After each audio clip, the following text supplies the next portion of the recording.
Welcome, everyone, to another weekly episode of Marked Out Radio. We are the premier podcast focused on the hobby of collecting autographs and photo ops from celebrities. We talk about autograph conventions, on-the-street encounters, and everything else about the hobby. I'm Sean. And I'm Dana. And we had quite a week this week on the Marked Out Autograph Collecting community on Facebook. A couple of posts went absolutely huge, not the least of which is what I posted last night, which was I finally got off my ass and I posted my marked up Jeff Goldblum private signing poster. It was those Jurassic Park poster that it was already signed by Steven Spielberg, Ariana Richards, Joseph Mazzella, and I had sent it out to get signed by Jeff Goldblum via Everest Collectibles, Everest Autographs, and I marked it up with my green frog tape. And lots and lots of people have comments, are continuing to comment on my tape placement and Jeff Goldblum, and lots of people making funny Jurassic Park references. So it seems like the listeners approve. Yeah, the algorithm was hit hard. It was a good post. I kind of questioned you just letting that post fly last night at like midnight. I'm always one that I like to think that there's times that you make a post where it sort of catches a better wave than other times. And last night kind of showed me that, the algorithm, much like the combo gods, it's a fickle being. You don't know what it's going to do. And the 12 o'clock Goldblum post hit. Yeah, it seemed to go really well. So at the end of the day, I agree with some of the posters who said that I could have taped off the area that I didn't want him to write on. I absolutely could have done that. There were a few people who said that it was unclear exactly what I wanted. I find that hard to believe. I mean, maybe it was wrong of me to make the assumption that I wanted him to sign in the black area at the relatively same size as someone else. Someone said he signed the same size as Spielberg, and that's not true at all. I mean, I guess if you count his giant ass character name, sure, but the actual signature is very small. Either way, like I said last time, I'm fine with it. And someone actually made a good point. They said it kind of perfectly captures the chaos of his character. So in a way, it works on that level. And I'm going to choose to accept that explanation because I think it kind of does. That's that. Yeah, Ian Malcolm is Jeff Goldblum as far as the crazy energy. And, I mean, it's about as Jeff Goldblum of a autograph as you can get. We had a couple of videos about, we go back to this well often, people posting on social media angry when celebrities don't stop to sign for them. And then those social media posts really not going their way. So we had two instances of WWE talent. One, I guess Dominic Mysterio didn't stop for fans. I mean, he's an in-character heel right now, so I'm not really sure why they would think he would. But he didn't stop. A fan, whatever you want to call him, was carrying on, yelling about, we made you, we made you. He said it, Dom already was in the hotel, so that's not like he could hear him. But he was yelling, and the fan decided to post this to social media. The fan is an idiot, I guess. And he has not come off looking good from this post. But anyway, the story was that Dom replied in the comments on TikTok with a Michael Jordan crying meme, which I always enjoy those. Yeah, it's a well that we go to quite often. But guess what? Much like the well, when you want a glass of water, it provides what you need, and so do these posts. The only thing I don't like about it, I'm all for shaming people like that make the videos and get angry and think they're on some sort of I don't know if they think they're really on a soapbox in the sense they think the community is going to rally behind them. I think unless they're real limited adults, I would like to think they know where it's going to go, but they're willing to do that for the clout. So I think it might be that, but I don't like the trend, as we've touched on before, where you'll have like a family that happens to be in an airport, whether intentionally or unintentionally, and has pictures with talent that they seem happy and they did it. And then people just want to rain in those comments about like, oh, leave him alone, you're a stalker. Like, if you don't choose to do it, cool, but people like that aren't like yelling at them and making a spectacle of it. Like if the talent is choosing to do it, leave them alone. That's my 2 cents on that. But the idiots like this dude, I mean, by all means, tar, feather, drag through the streets naked like Cersei Lannister, whatever you want to do. I think it's all fair for idiots like this. And then you posted the video with Stephanie Vicaire. That's a little bit different. I didn't even see that video. So what's the deal with that one? It was just people like following her, like complaining that, oh, she won't sign this and that. Apparently it was her birthday from what she said, which I mean, whatever. I don't care what's wrong with her. She doesn't have to do anything at any given moment. But it's just the whole thing. Social media is not a good thing for this aspect of the hobby, because you either document success and it just sort of leads to more people trying, which leads to less success going forward, or you sort of throw a tantrum and crash out and document that, and in which case the people are going to crucify you. It probably turns a lot of the talent off. I would think in 10 years, there's probably going to be less WWE talent doing stuff in airports and hotels than there were 10 years prior. I think that's where it's going, because it's becoming such a movement of like that. I think the young talent coming up are going to almost be like just in their heads that this is bad and this is and they don't realize they're killing the very thing they like and love, I guess. Well, it's funny because, years ago, it was an understanding that when you became an on-the-road talent, this was something you'd have to deal with. Yeah. And it was kind of part of the rite of passage, and lots of talent have talked about it. This is something that's part of the deal. And now, I mean, a lot of it is social media. A lot of it really is. And sort of, these freaks who just, they crave public attention in all kinds of negative and unhealthy ways. And so they run to social media for everything. And I agree with you. There will be negative consequences. Yeah, it just doubles back to what I said about the current generation. There's going to be the new ones that feel like, oh, you're gaslighting me to being accessible 24/7, and I am not a museum exhibit. And yeah, this new generation with the social media like buzz that they get for being these victims and the idiots, it's not good. This is not good. If you are an airport grapher for WWE, I don't think its prognosis long term is good. I think it's gonna. I mean, there's always gonna be someone that does it, but I think it's gonna start getting less and less. Yeah, that's pretty much that. The other post that went mega viral, I actually think this might be the most viral post in the history of Marked Out, courtesy of you, is actually directly related to the Chill Out Con. So I guess someone on Thursday, where did you find this screenshot, by the way? So someone on Thursday posted a photo of the pricing list for Debbe Dunning, the Tool-Time girl from Home Improvement, who appeared at Chill Out Con. And one of the items on her price list said hugs, $20. So where did you find that screenshot? Do you remember? The Facebook user listener, New York collector Phil. His Facebook name is like that PHJO, whatever the hell it is. Okay. He had it. What? Yeah, he had it, and I shamelessly stole it, and I shared it for our. When you say he had it, he posted it where? He posted it on his feed. I'm friends with him on Facebook. It came across my feed. I took it, and I posted it. I don't know if it was his post originally. I'm not sure. I don't think. Not many people really went to the show Thursday because most of the big talent was not there Thursday. So I think he found it somewhere else as well. I can tell you that exact photo, was posted to all these Reddit groups that got thousands of comments and whatnot. So I don't know if he took it. Yeah, I don't know. But this photo is now all over the internet.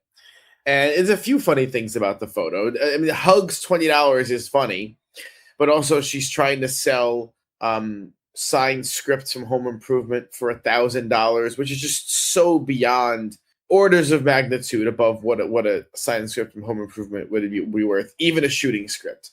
Maybe a shooting script is worth $100 or $200, maybe signed. So especially by her. Yeah, This isn't Tim. $1,000, crazy. This isn't Tim and Patricia.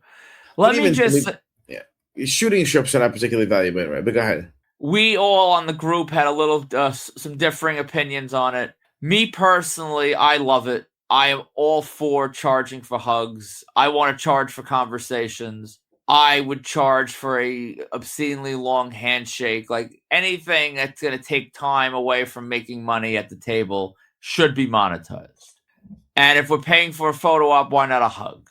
To me, a hug is a little more. If I was a talent, I'd much rather take a photo than hug someone. So, yeah, pay me for the hug. I was in favor. You shot it down. I said the next female talent we book, we're charging for hugs. You said no. You're probably right. I'm the same one. I'm the same guy that was selling the old slices of pizza at the table, and then you yelled at me and made me stop at whatever show that was, Wrestle Bash.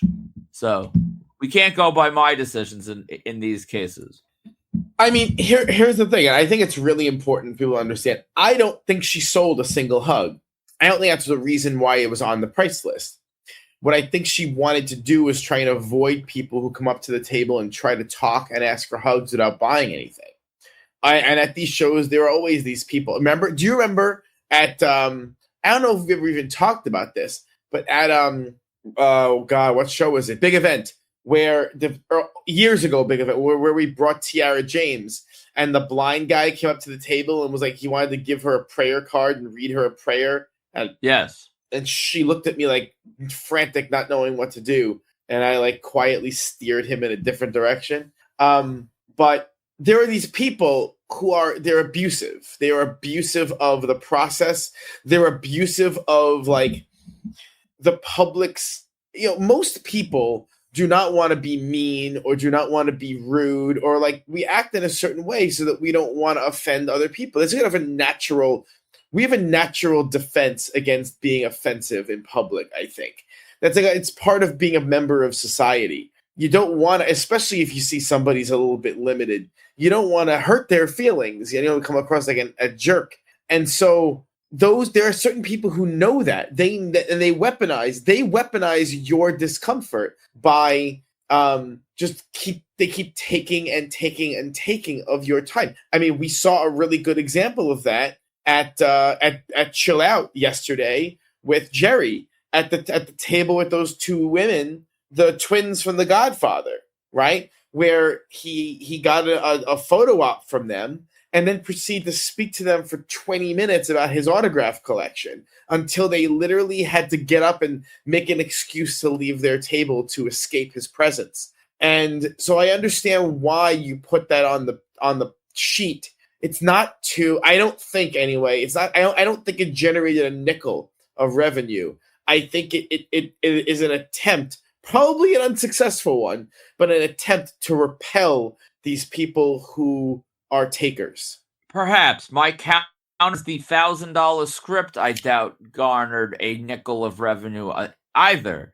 But that I don't think was designed to repel anything. That was designed to make money. So I'm not so sure the hug wasn't the same sort of bad marketing idea that they thought they'd make money like the script and they just failed. It might be what you're saying. It might be a little of both. Two things can be true at the same time. I think it's interesting. And I mean, me as a carny, I'm a fan of monetizing everything. But as a collector and as a fan, it goes back to the old days when selfies were free and now they're not. And now, what becomes a priced item on the menu and how much of just the basic interaction that we sort of take for granted can all of a sudden be added on to the fee. It's interesting, but I mean, it might be what you're saying. It definitely might be. Only she knows, only her agency knows. I agree with you. I don't imagine a single person paid that fee. She spent most of the time that I saw her, she was at the table with Sergeant Slaughter, not her own. She was at Sergeant Slaughter's table. So I don't know how she wasn't even at her table to make money. So I don't know what the hell she was doing. Yeah, I mean, if that was her reason for being there, then she didn't do a great job of it. But anyway, so that was the board for this week. So I guess we'll talk about the con reports. The big report is Chill Out Expo. We were at Chill Out all day yesterday. So I guess we'll start the rundown with that day. For us anyway, we rolled into Chill Out at about 11 o'clock, if I recall correctly. The show started at 10. We rolled in at about 11. A little more traffic than I would have liked, to be totally candid, but so Agreed. it goes. And immediately, your first. I really only was there for two things. I needed to execute the Brooke Shields signing and get a piece done by Boy George, get a couple of photos, and that was really it. You were doing stuff with the Fresh Prince people. Yes, and before I get to the Fresh Prince, you were not at the last Chill Outs. I want to just sort of refresh back to that. When we rolled up last time to Chill Out, there were a ton of people in the parking lot, and it took hours for everyone to get in. You had the fire marshal issues. A lot of people were upset. When we rolled up just shy of 11 o'clock this time, there was not a single person in the parking lot. And that was not a knock on the draw of the con. That was just saying that they, by adding that bigger space into the show plans, the floor plan, the fire marshal was not a factor. Everyone got in the show in a timely fashion, at least from what I saw and heard and experienced. And the whole layout and the flow of the event felt a lot better than the last one. So if you went to the first con and you didn't like that you waited in the parking lot too long, that was fixed. That's what big event tends to do when they make something that isn't great. Some aspect of it, when people complain, they learn from it and they fix it. And it seems like they fixed it. So that was good. On to what I had to do. We had bulk deals in place with the cast of The Fresh Prince, which was pretty exciting. I know you're not really a big fan of The Fresh Prince, but I was growing up. Yeah, I am. No, it really, if you go back and watch, it was an awful show. Awful. I don't. I mean, it's not in the same league as Frasier or Seinfeld or Curb or, any of it has no rewatchability at all. None. I mean, I think, I'll be honest, I haven't really sat down and watched full episodes in a while, but that, Why Doesn't He Love Me scene with Uncle Phil, there's several scenes that I would argue stand up to any network television sitcom in terms of just meaningful, like poignant, that it actually like means something. So I can't, though, don't they? Not that I see. Everyone says that James Avery was the greatest TV dad of all time, and they've chastised Will for not doing more serious acting and just going to like Aliens and whatnot. James Avery wasn't even a dad; he was an uncle. That's the first. Well, second, no, he had 3 kids, 4 if you count the. I suppose. Second, I mean, Reginald VelJohnson is right there, so it's actually an absurd assertion to say that Uncle Phil was better than Carl Winslow. It's actually like a ridiculous assertion. But and the proof is in the fact that he is dead and Reginald is alive. I mean, okay. I guess the combo god struck James Avery down before he could come to a single con because he wasn't the greatest TV dad. Pretty much. But anyway, in any case, everything was good with the Fresh Prince cast. Most were cool because I had some pieces. Bucky from Golden Ring had some pieces. And, most were cool. Karen Parsons at first, I think, was like, what's happening here? But, the nature of their deals, they really didn't have a leg to stand on, so to speak, of complaining. They already had theirs. So they were just at this point doing work for the people that are paying their bill. And, they were all accommodating. They did what we needed them to do. Photos were had. I already have Will and Alfonso. I have Janet.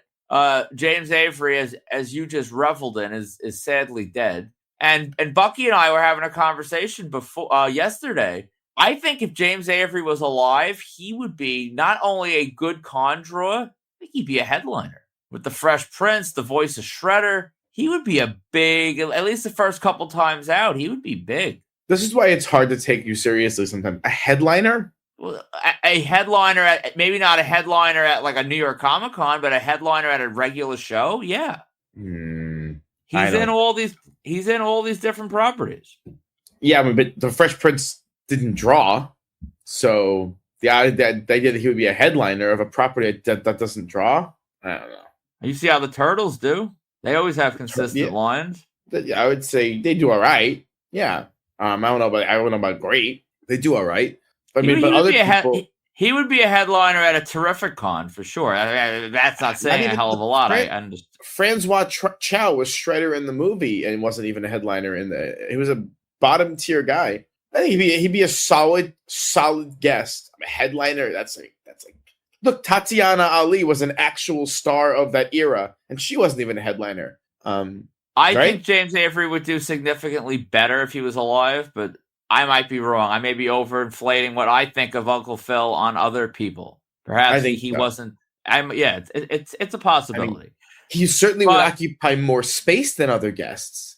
But so why don't you actually talk? You didn't name any of the people. You know, you that went is through these true. That is signings. true. What Yeah. what was Okay. it like? Tatiana Ali was good. She was honestly, they were all very nice. Tatiana Ali did everything we needed. Joseph Marcel, who is Jeffrey, I talked to him a little bit about that. I think he only did one other con, and his answer was when I said, "Oh, you don't come out often." He said that no one wants to pay his airfare from London. Which you said is the airfare from London doesn't cost that much. I don't travel like that, so I'm not really sure what the hell it costs. So I don't know It's not. why he doesn't It's come no out. more. It's no more expensive than, especially if you're flying coach, than going to the West Coast. And I mean, not going to LA, which is like dirt cheap because there's so many flights, but going to like.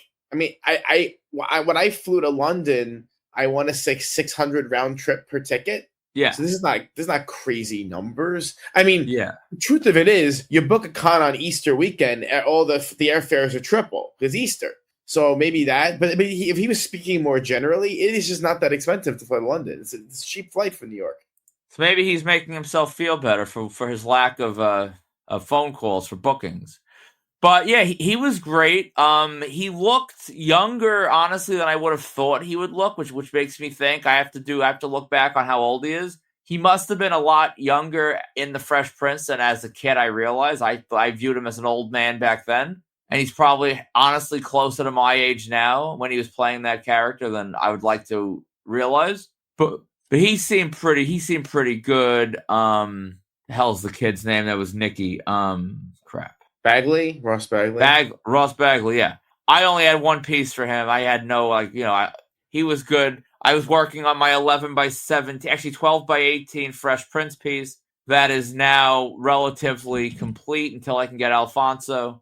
Yeah, all was good. Like I said, Karen Parsons was I seemed a little hesitant at first about the pieces, but she kept it going because, like I said, she understood her job and she did what she had to do. And yeah, all was good with the Fresh Prince. It was a pretty exciting thing for me as a longtime fan of the show. Yeah, I mean, I thought honestly, as a group, and I wasn't involved in this in any way, but I thought the quality of the autographs they gave was superb. Yeah, my poster looks great. They really weren't short sigging anything. They were doing character names when asked. They were great. They really were. Everything looked good.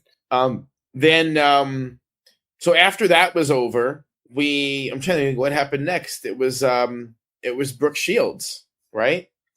Wait, do you mean the biggest convention guest of all time, Brooke Shields? That one? I do. I will. I mean, look, you want to talk about the draw? The draw to this con, I don't think it was that crowded yesterday.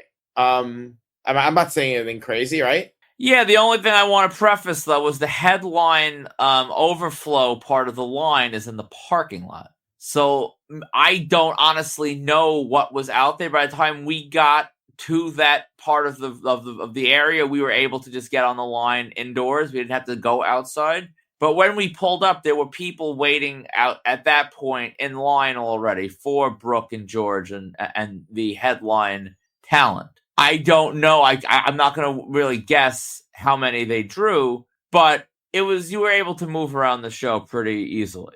Yeah, I mean, look, at the end of the day, I got exactly what I came for, exactly what I wanted. It was run well. It just didn't seem like it was that crowded. I still will say Brooke Shields is the biggest con guest of all time. At the end of the day, in 20 years, people will still know who Brooke Shields is. Most of these other people, no one will know who they are. So or they'll fade into the distance and fade into nothing.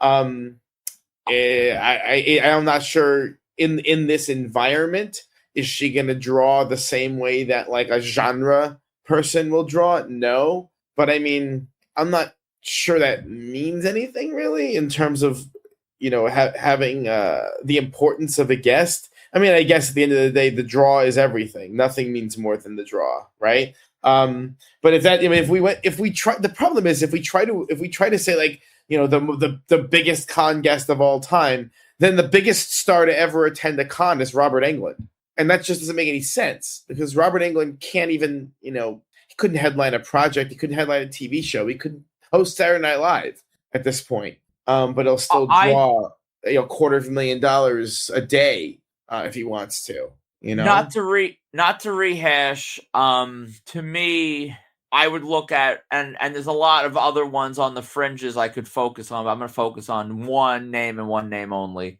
Arnold Schwarzenegger's name in 50 years is going to ring just as many bells as Brooke Shields. I would argue more, but I will argue fine. Let's say they are just as famous and ingrained in our society and our culture. Arnold would have drawn more money and has drawn more money in a con setting because as a genre actor, as someone with a ton of merchandise that like the dorky, nerdy collectors like us want, they have figures, they have all these different things. So yeah.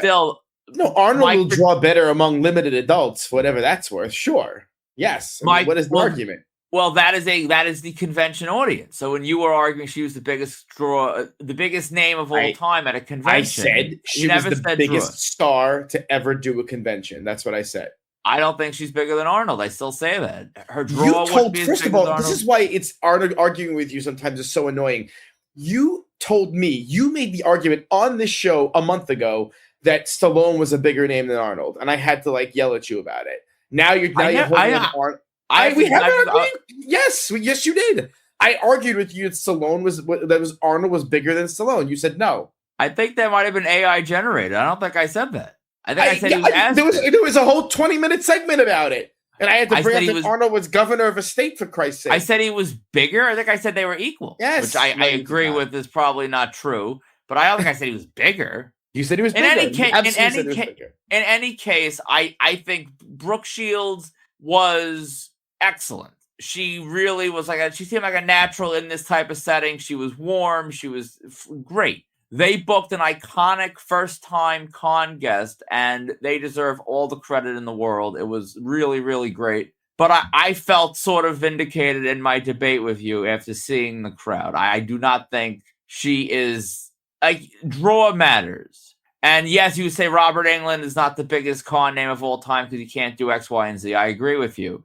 But Robert Englund draws so much because he's accessible and he's around and he has a lot of merch. Arnold, Stallone, a lot of other ones, if they had the con schedule he had, would make more than Englund makes. They would do 500,000 because they could charge more, and they would do it, and they would get the business every single time. So I feel vindicated, but I don't. My vindication is not to discredit Brooke Shields as a guest. That was an amazing guest. I'm glad I got to meet her. I'm glad we got to complete our orders for the customers. It was great. I mean, it was kind of interesting. She clearly was not entirely comfortable in the con setting. Like when I asked him, even like pen switches, she was like, bear with me. I'm never really. And when I asked her to do a character name, she was like, not really sure. I've never done this before. So like she was very, But she was very nice. Was friendlier. She was friendlier than I expected. I agree with you. As far as the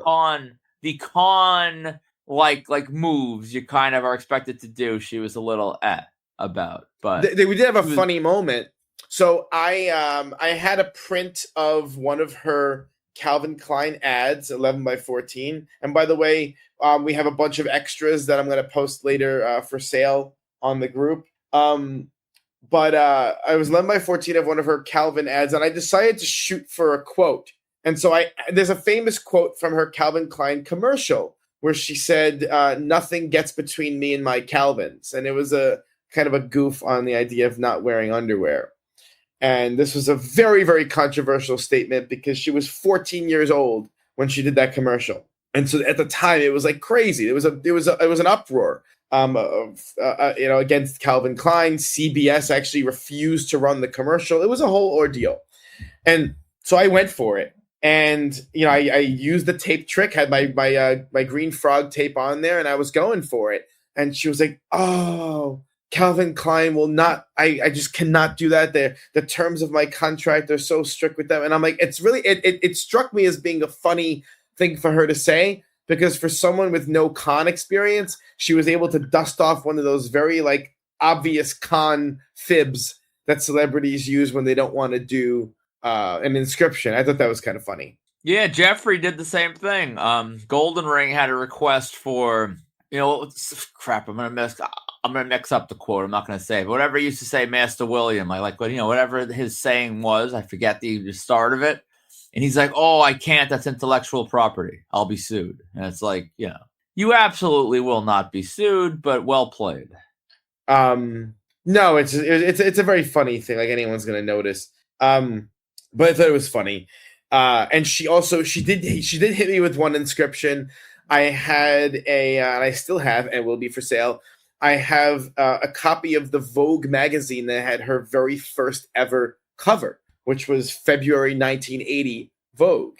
And I got her to hit that with silver deco on the cover, and then I had her do the inscription "First Vogue cover." And I actually thought her response was really funny. She's like, "Was this my first Vogue cover?" And I'm like, "February 1980. How do I know? You don't even know that." But she did hit it with that inscription. So that was pretty cool. She had me going for a second. I'm like, "Oh crap, is that the wrong cover?" Yeah. And then also she did have a pretty profound reaction to I had the 11x14 of her putting a Hollywood Hogan in the camel clutch, and so she had a reaction to that as well. Talking all about of which will be dropping on our socials. We have video of everything, so that was pretty cool. And after Brooke, where did you go? Oh, you went back to finish more Fresh Prince people, right? Yeah, they were coming back from lunch at that point. That's when I did Tatiana and Joseph. And you were on Boy George. Yeah, so I was waiting for Boy George to come back from lunch. So I had one personal item for Boy George, and that was it at that time. And so I was right in the front of the Boy George line, waiting for him to come back from lunch, and I got him to sign the picture disc of Color by Numbers, which he spanked very big in my Staten Island blue deco. He was super nice, super funny, very witty. And actually, in fact, next to me in line was the esteemed Class 316. Esteemed by who? By me. I think Steve is hilarious to stand with. But Steve was getting items signed for other people. And there was actually a pretty funny moment where and this is honest. This is exactly what happened. So I'll be honest about it. So Steve had 5 vinyls in his hand, and he paid for 4 tickets.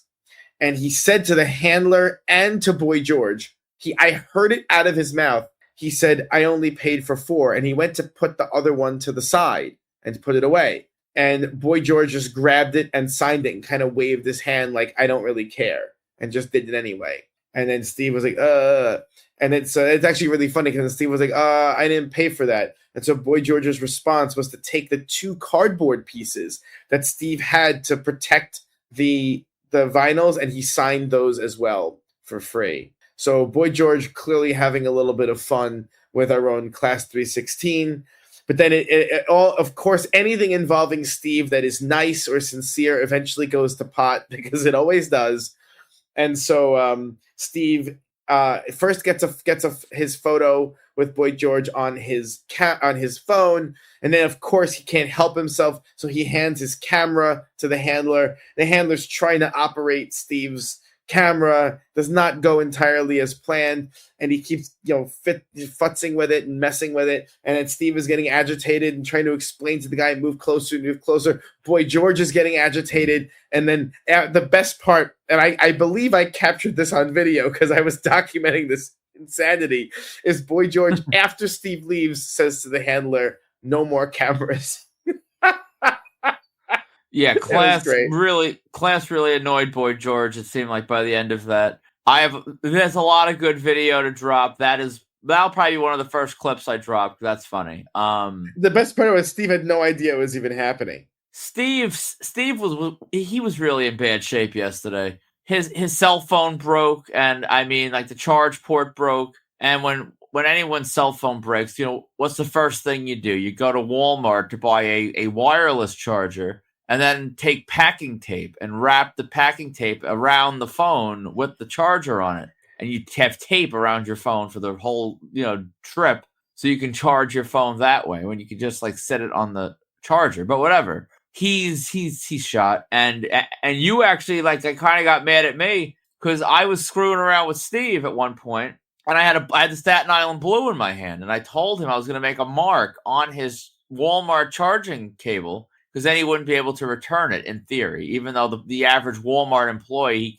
Steve could have returned a French fry instead of that charging cable. He'd get his money back. But I was like chasing him with the open deco, trying to hit the cable. Well, not really trying to hit it. He thought I was trying to hit it. And he's running and screaming through the room. And I am willing to do all of this for content. And you were getting a little squeamish by the insanity of it all. I mean, getting a little bit squeamish is not really an accurate characterization of what happened. So for people to understand this, you are chasing him with an open deco, like this is some kind of middle school cafeteria or something, and Fair. he's screaming at the top of his lungs, and the entire room, like all of the oxygen gets sucked out of the room. Everyone is silent, staring at the insanity of this, and like we're gonna get kicked out. It doesn't make any sense. It wasn't even that funny. It was odd and juvenile, and that is not what I consider content. It was just, I don't know, and he was definitely screaming at the top of his lungs. Did I mention screaming at the top of his lungs? Screaming. So I don't want to be part of that. That sounds like content to me, pal. No, I mean, look at by that definition. Lots of things are content that I want to be part of. You could have pantsed him in the lobby or something. That would have been content. I agree. No, I mean, no. Sure, in a world where everything is content, sure. But I mean, it just wasn't that funny. And he was clearly like agitated. And there's like, okay, I think there's a difference. It's definitely like there are those of us who just get off on agitating Steve in using this kind of, it's almost like cheap heat. And I think when you do a slow build in agitation is way funnier than something just like that. So here's the problem, though: slow builds don't work with TikTok algorithms. I don't think that will do any numbers on TikTok either. So we will screaming see. at them. You're probably right. You are probably right. I'm not even going to go on a limb and say it will. I think the old school marked outers will appreciate to see Steve acting crazy. And among the listeners, go on. No, he's just screaming. I can't deal with that. Even when it brought me back to years ago when we were out there for The Rock and he's screaming outside that gym. That was like last year at New York Comic Con when Lanza, I think Lanza snatched his cell phone and he was like screaming and yelling at like everyone on the lines was looking. I didn't have the metas back then, I don't think. Maybe I did. Oh, what about when he was screaming at you because you wouldn't do splits at Oaks? That was funny too. I wish I had met us. No, it's not funny. That's not funny. It's not. See, I don't weird. I can't get embarrassed by any of that. Like it doesn't matter to me. So to me, it's just I just look at any sort of angle of any weird, like, sort of fringe humor of any of this. The absurdity of it all, I enjoy. No, not for me. That was definitely not for me. But before we get to the grand finale of the entire thing, I wanted to shout out our listener Dino, who found me after the Boy George Pro-Op. He's a listener of the show. He enjoys it quite a bit. And yeah, it's always great to meet new people that listen to the show. I'm always glad when people come up to us and, share some nice words about this amazing show that we provide every week. Yeah, I never mentioned that I met Jerry Cooney at Ken's table and got the photo op. Jerry Cooney was a pisser. He was really funny, really, really gregarious, really funny guy. was kind of That was funny pretty watching cool. Ken like wrangling all these boxers yesterday. That is true. That was a funny thing to watch. Wrangling Jerry Cooney, wrangling Vinny Panzienza. It was a whole thing. Watching Ken in the wild is always fun. Yeah, I agree. And so the finale, of course, was the Sharpie Social. It was. And for a split second, we had to stop at Walgreens on our way to the Sharpie Social for the main event of our show, which will be coming up in a bit. And I thought for a second we were going to be late to the Sharpie Social. And I think technically we were like 90 seconds late. But 90 seconds late on my time is about 15 minutes early. So we were going pretty good. You are late literally all the time. Yes. Yes, that is true. But I wish my glasses were on when we got there, because you pull up and find Greg and class like just sitting on this block mountain of like landscaping right outside the diner, and they both looked completely miserable. They both had their cameras hanging around their necks. Like, it was honestly a scene that only a marked out Sharpie Social could conjure. Definitely true. It was definitely the opening scene of some sitcom or something. So what did you think of the social? Did you have fun? I did. I mean, I do think that you definitely need more practice going places with adult friends. It's actually pretty funny. My adult friends don't split checks. We all want because because the people you hang out with act like 12-year-olds. That's I imagine. So what happened was, for those inquiring, there was a bit of a funny moment. We're going around the table, we're ordering, and of course, what is class? You just tell the loyal listeners what class orders. Water. He orders water. He doesn't order anything. He's not spending any money. And we go around and people are ordering, normal meals in a normal range. Everyone's meal is about, say, $15, give or take. I think Buck got like a quesadilla and mozzarella sticks. Greg got a BLT and with a side order of fries. I got a burger and fries. Linda gets a burger and fries. What do you get? A salmon platter. You're damn right I did. And a salmon platter, which was a $25 platter when everyone else got a $15 dinner. And just out of curiosity, what did we do? What was our response when splitting the check collectively? You were all happy I ate salmon. No, I don't give a crap what you eat. What was our response? No, it's an important adult lesson. What was our response? Nothing. We just paid them nothing. There was no carrying on and whining about it. There was nothing. You tried to get a much more expensive thing, expecting some kind of reaction, and no one really reacted, because that's what happens sometimes. I mean, you conjured up some reason why you couldn't eat meat. It is what it is. And you got salmon. How was the salmon, by the way, at the diner that you wouldn't eat fish at? It was tasty, and I haven't shit my brains out yet, so I guess everything was fresh. I didn't conjure up a reason. It's Good Friday, right? Again, do we have a liturgical explanation for the lack of eating meat on Good Friday? Don't question Jesus on his weekend. Exactly. No idea as to what the origin of this is, which is fine. It's bad enough I'm heralding the combo gods here. I can't go pissing on Jesus's shoes. Actually, I don't think Jesus wore shoes. His sandals, I guess. He was famously barefoot, I think. Yeah. Yeah. Most artistic. Shout out to Jesus. In any case, it was a good time. Linder was in rare form. He and Greg were going back and forth, all kinds of. I thought we were witnessing a thawing of the tundra between those two titans of marked out. There were a lot of shared commonalities there, funny stories, this and that.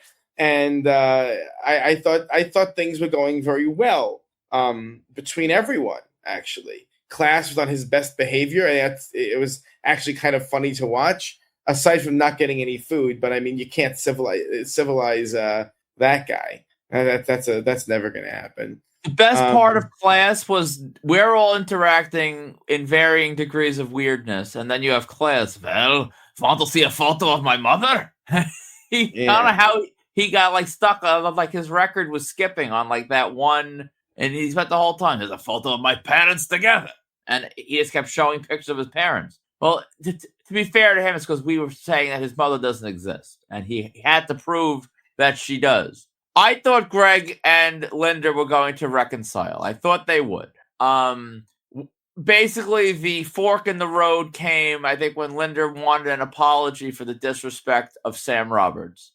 He actually used the word cruelty. Yes. Which I did, and you must admit, I did tell him I thought that the word cruelty was just a misuse of the word. Yes, you did. And Greg sort of acknowledged his gripe, but did not provide an apology, which has set the inertia of this beef to continue. So I mean, perhaps future Sharpie socials can sort of fix things. Maybe that's what the world needs. Maybe the United Nations needs to institute Sharpie socials. We can get the world leaders together, and sort of things can be mended over combos and salmon platters.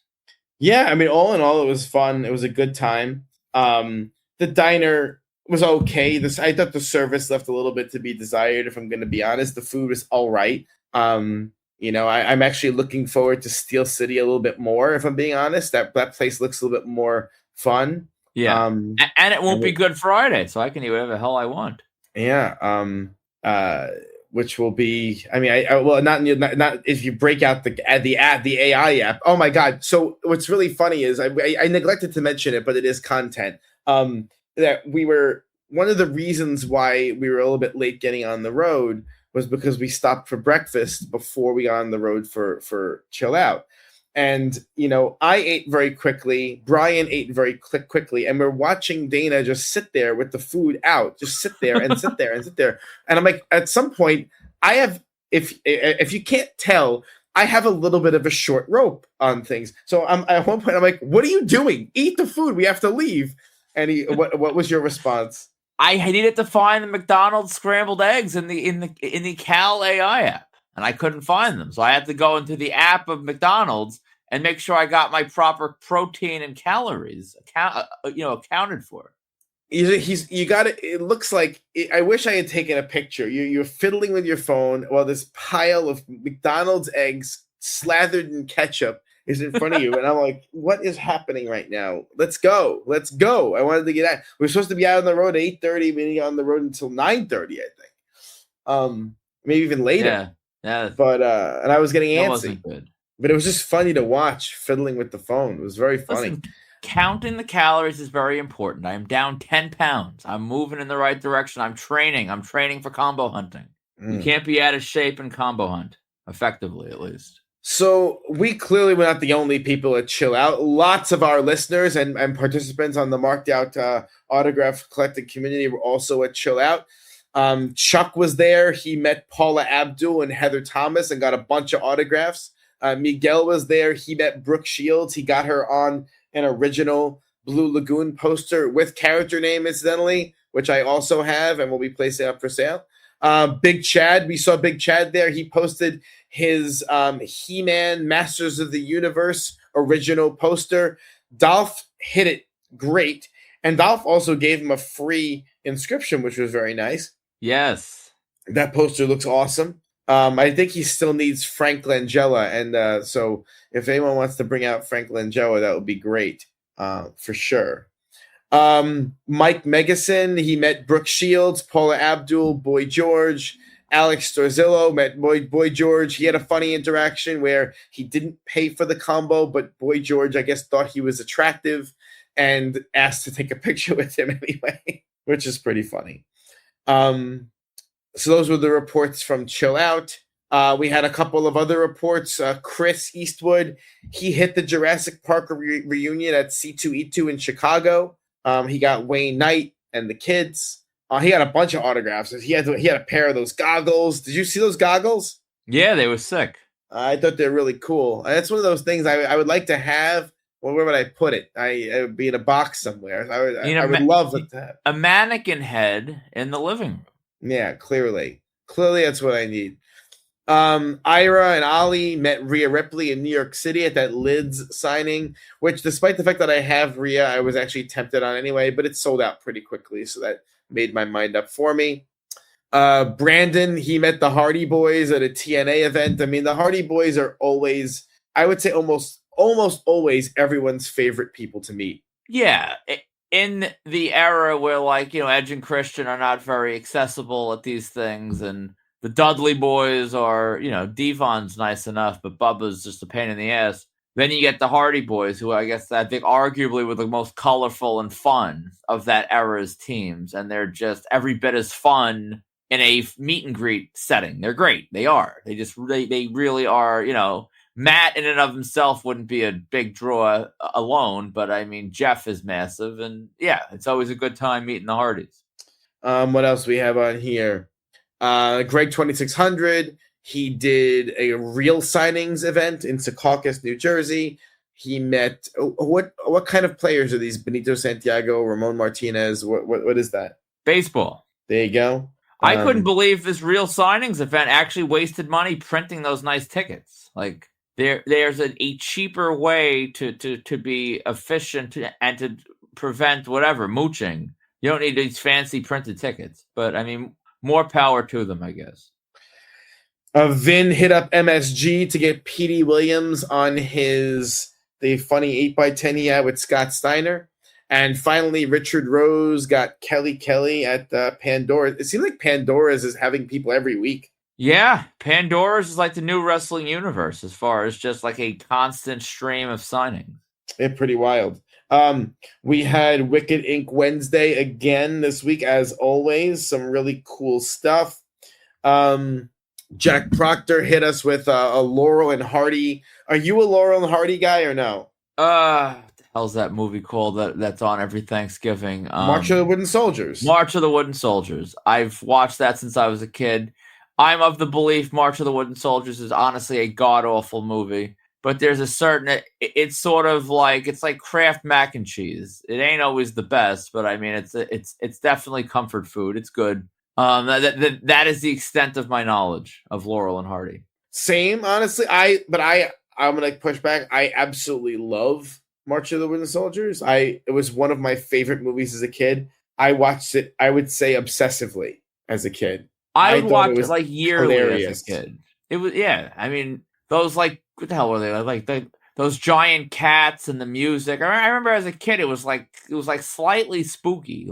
Like, you weren't scared watching it, but they were like little like ominous. Well, there were points. puppets and things. It was definitely weird. I loved it. I freaking loved it. But when they pushed the buttons on the wooden soldiers and brought them to life, when Laurel and Hardy found when they found the warehouse of the soldiers, what a scene! What an incredible scene. But anyway, yeah, really sick. I part of me like wants to collect these classic graphs like that, these long dead people, but that's a whole area of graphing that I just feel uncomfortable with buying stuff like that, the historical graphs. But they were awesome.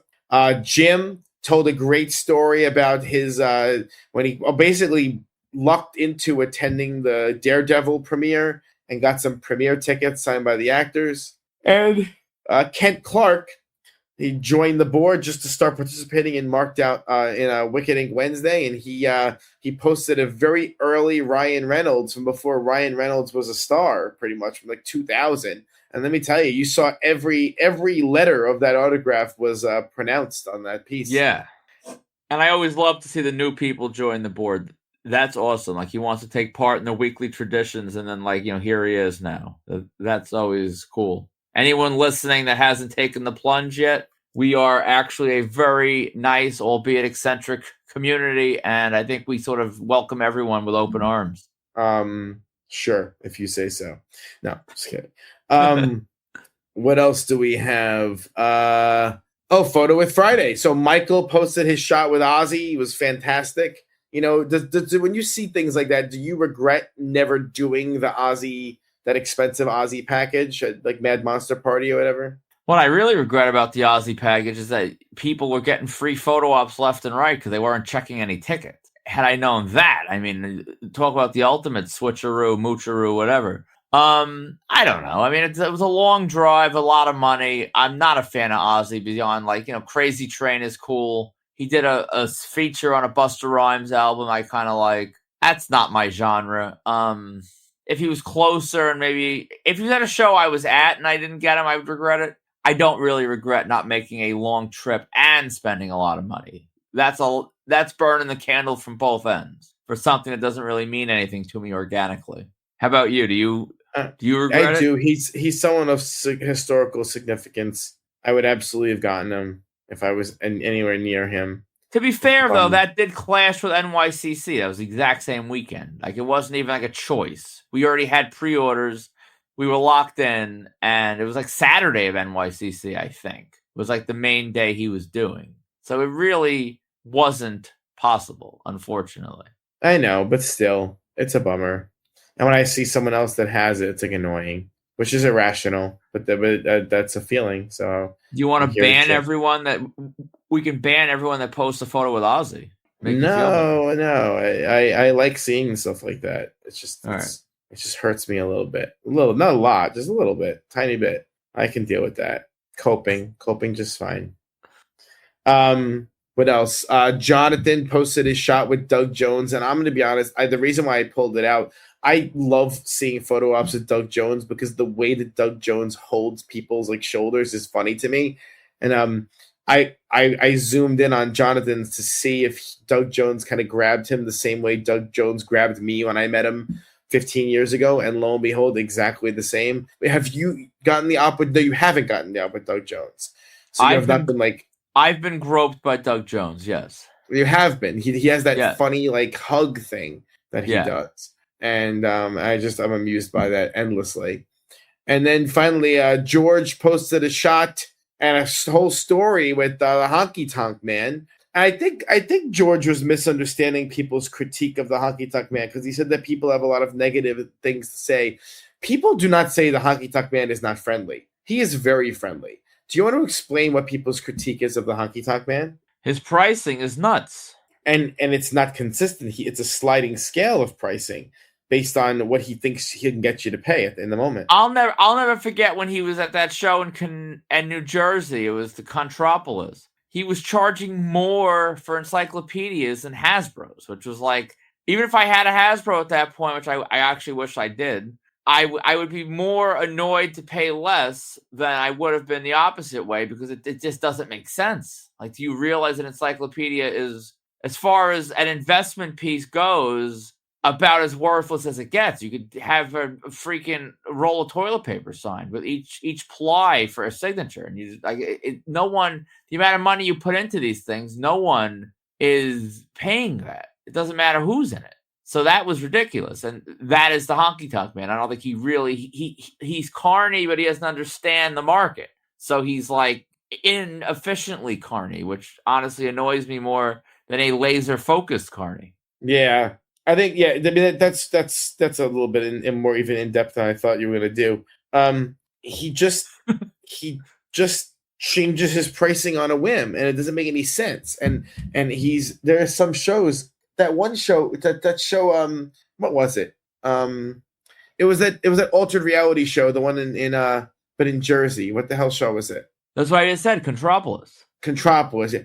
The pricing was just absurd. It was absurd, and it didn't make any sense. And so he's that's the issue people have with Honky. He's very, very nice, and and honestly, when you pay his fees, he's very nice. No, yeah. So, I hope George, I hope George, he gave you a reasonable deal on that stuff that you got done. You had some inscriptions I saw and whatnot. So I hopefully gave you a reasonable deal, but he is a nice guy.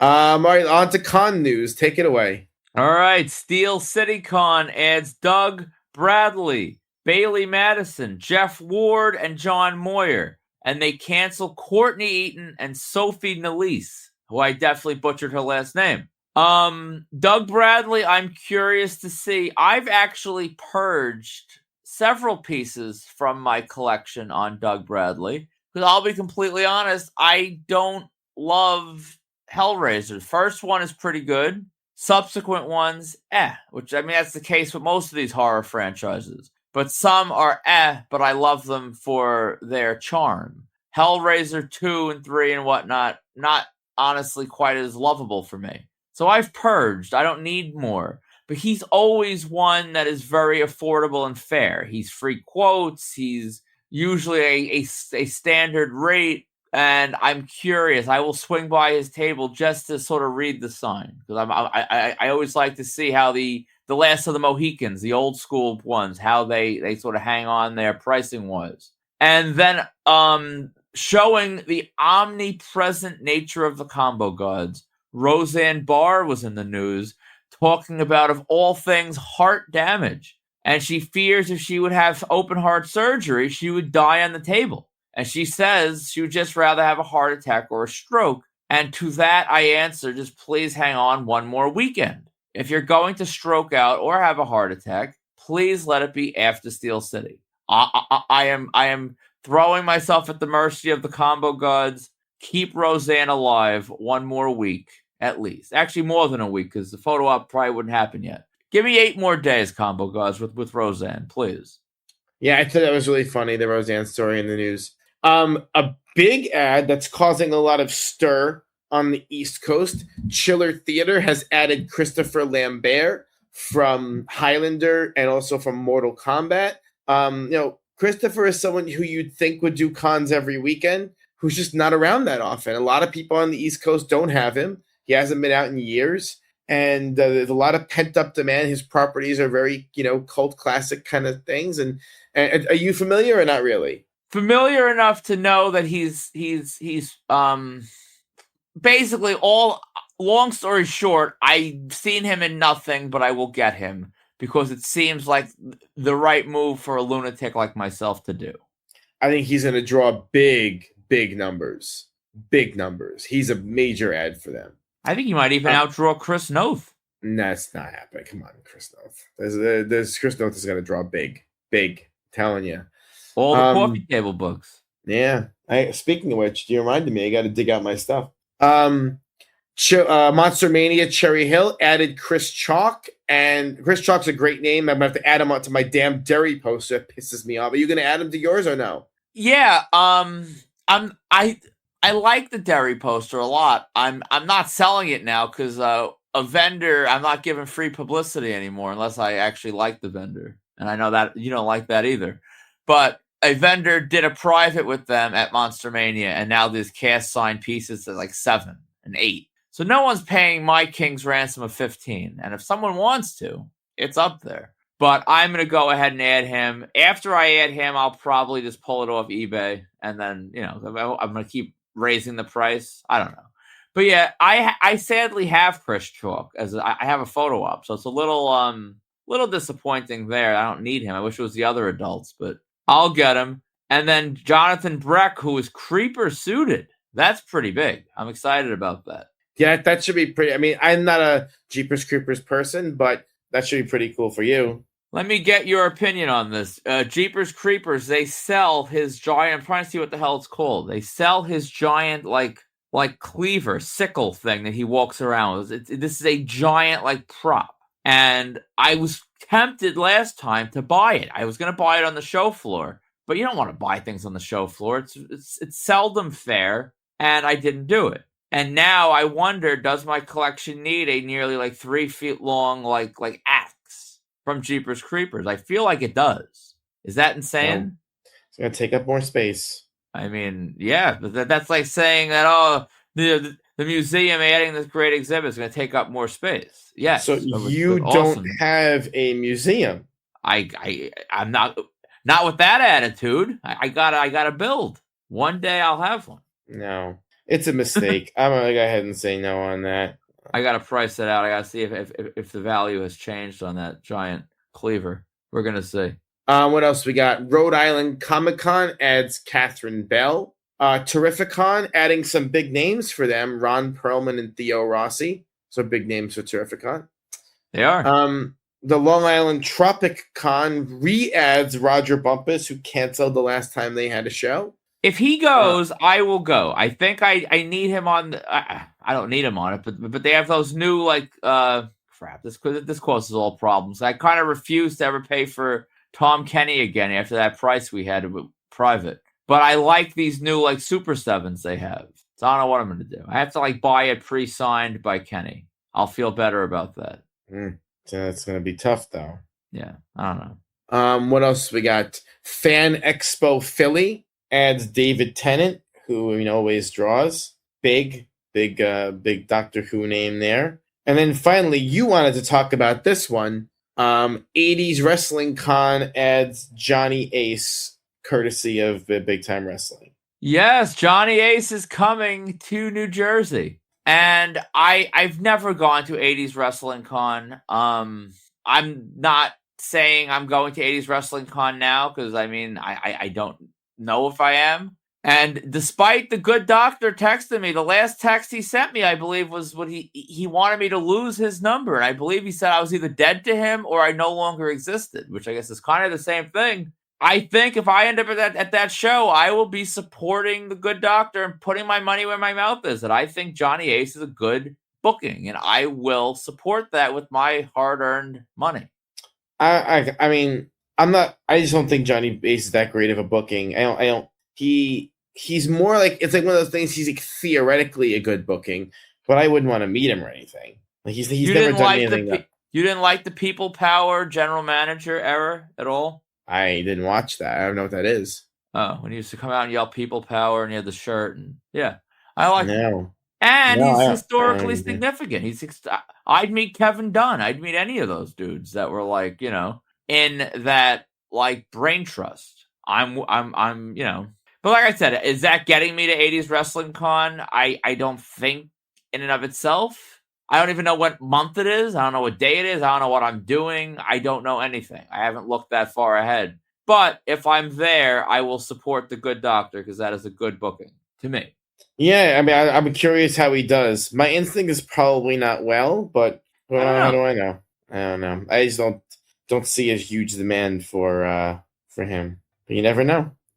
So if you're shopping for autographs, check out www.markedoutcollectibles.com or our eBay store at Marked Out Collectibles. To contact us for any reason, email us today, markedoutcollectibles@gmail.com, or join the Marked Out Autograph Collecting community on Facebook. All links are in the show notes on Facebook and Substack. And if you want your event, product, or brand advertised on episodes of Marked Out Radio, reach out to us today at markedoutcollectibles@gmail.com. Get your Marked Out Radio merch on our ProWrestlingTees.com store. You can see the link or check out the pinned post on Facebook. If you like what you're hearing, please subscribe on YouTube, Spotify, or Apple Podcasts and leave a rating and/or review. As always, you can leave a rating or review on Apple Podcasts.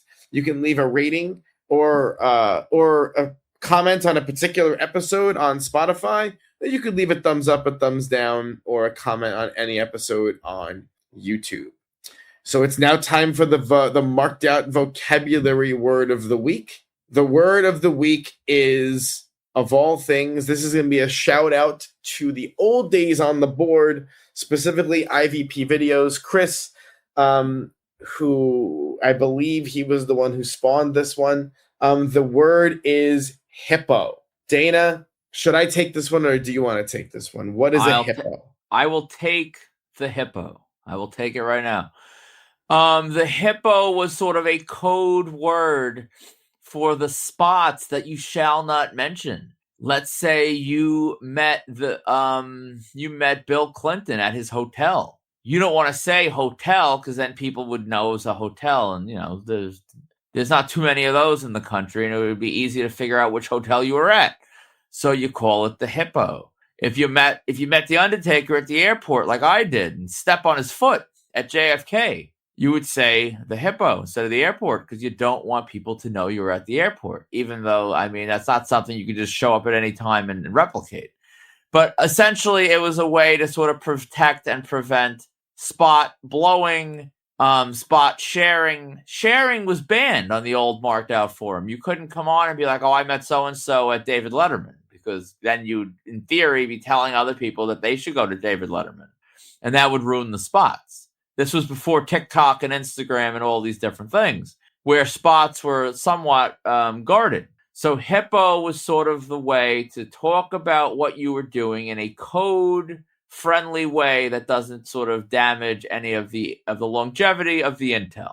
How did I do? You did great, and it's funny because we were at a hippo last Several night. hippos. Several hippos last night. And do we want to? But before we move on, do we want to explain the origin of the name hippo or no? Didn't you already do that with IVP videos? No, but what does it mean? Why hippo? Was that ever known? Yeah, I freaking talked about it last night. Oh. So, well, there's a few. Let me make sure I get it right. I don't want to screw it up. But yeah, so yes, there is a famous strip club in Vegas. In Baltimore. No, it's in Vegas. Oh. The Peppermint Hippo is a famous strip club, and I don't know how that turned into hippo being used on Marked Out, but it did. So that is a reference to the Peppermint Hippo, the strip club.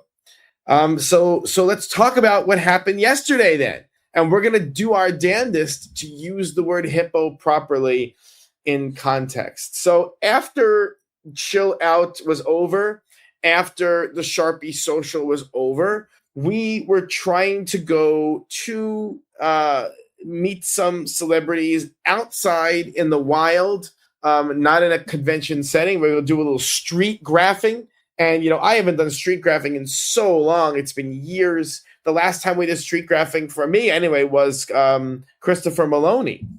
Was it the same for you? Did you do anything after that? I've done Long Island hippos. NYC, probably Maloney, yeah. NYC was. So, anyway. Oh, that's what we did. That's true. We did it Long Island. We did Long Island together. Yeah. I forgot about that. Anyway, and our goals. Well, do you want to tell our exact goals? Because that might blow the hippo. Yeah, we don't want to blow the hippo. So if you blow a hippo, number one, it'll attack you. This is a family-friendly show, so I'm not going to go any deeper than that. And that's what the hippo said.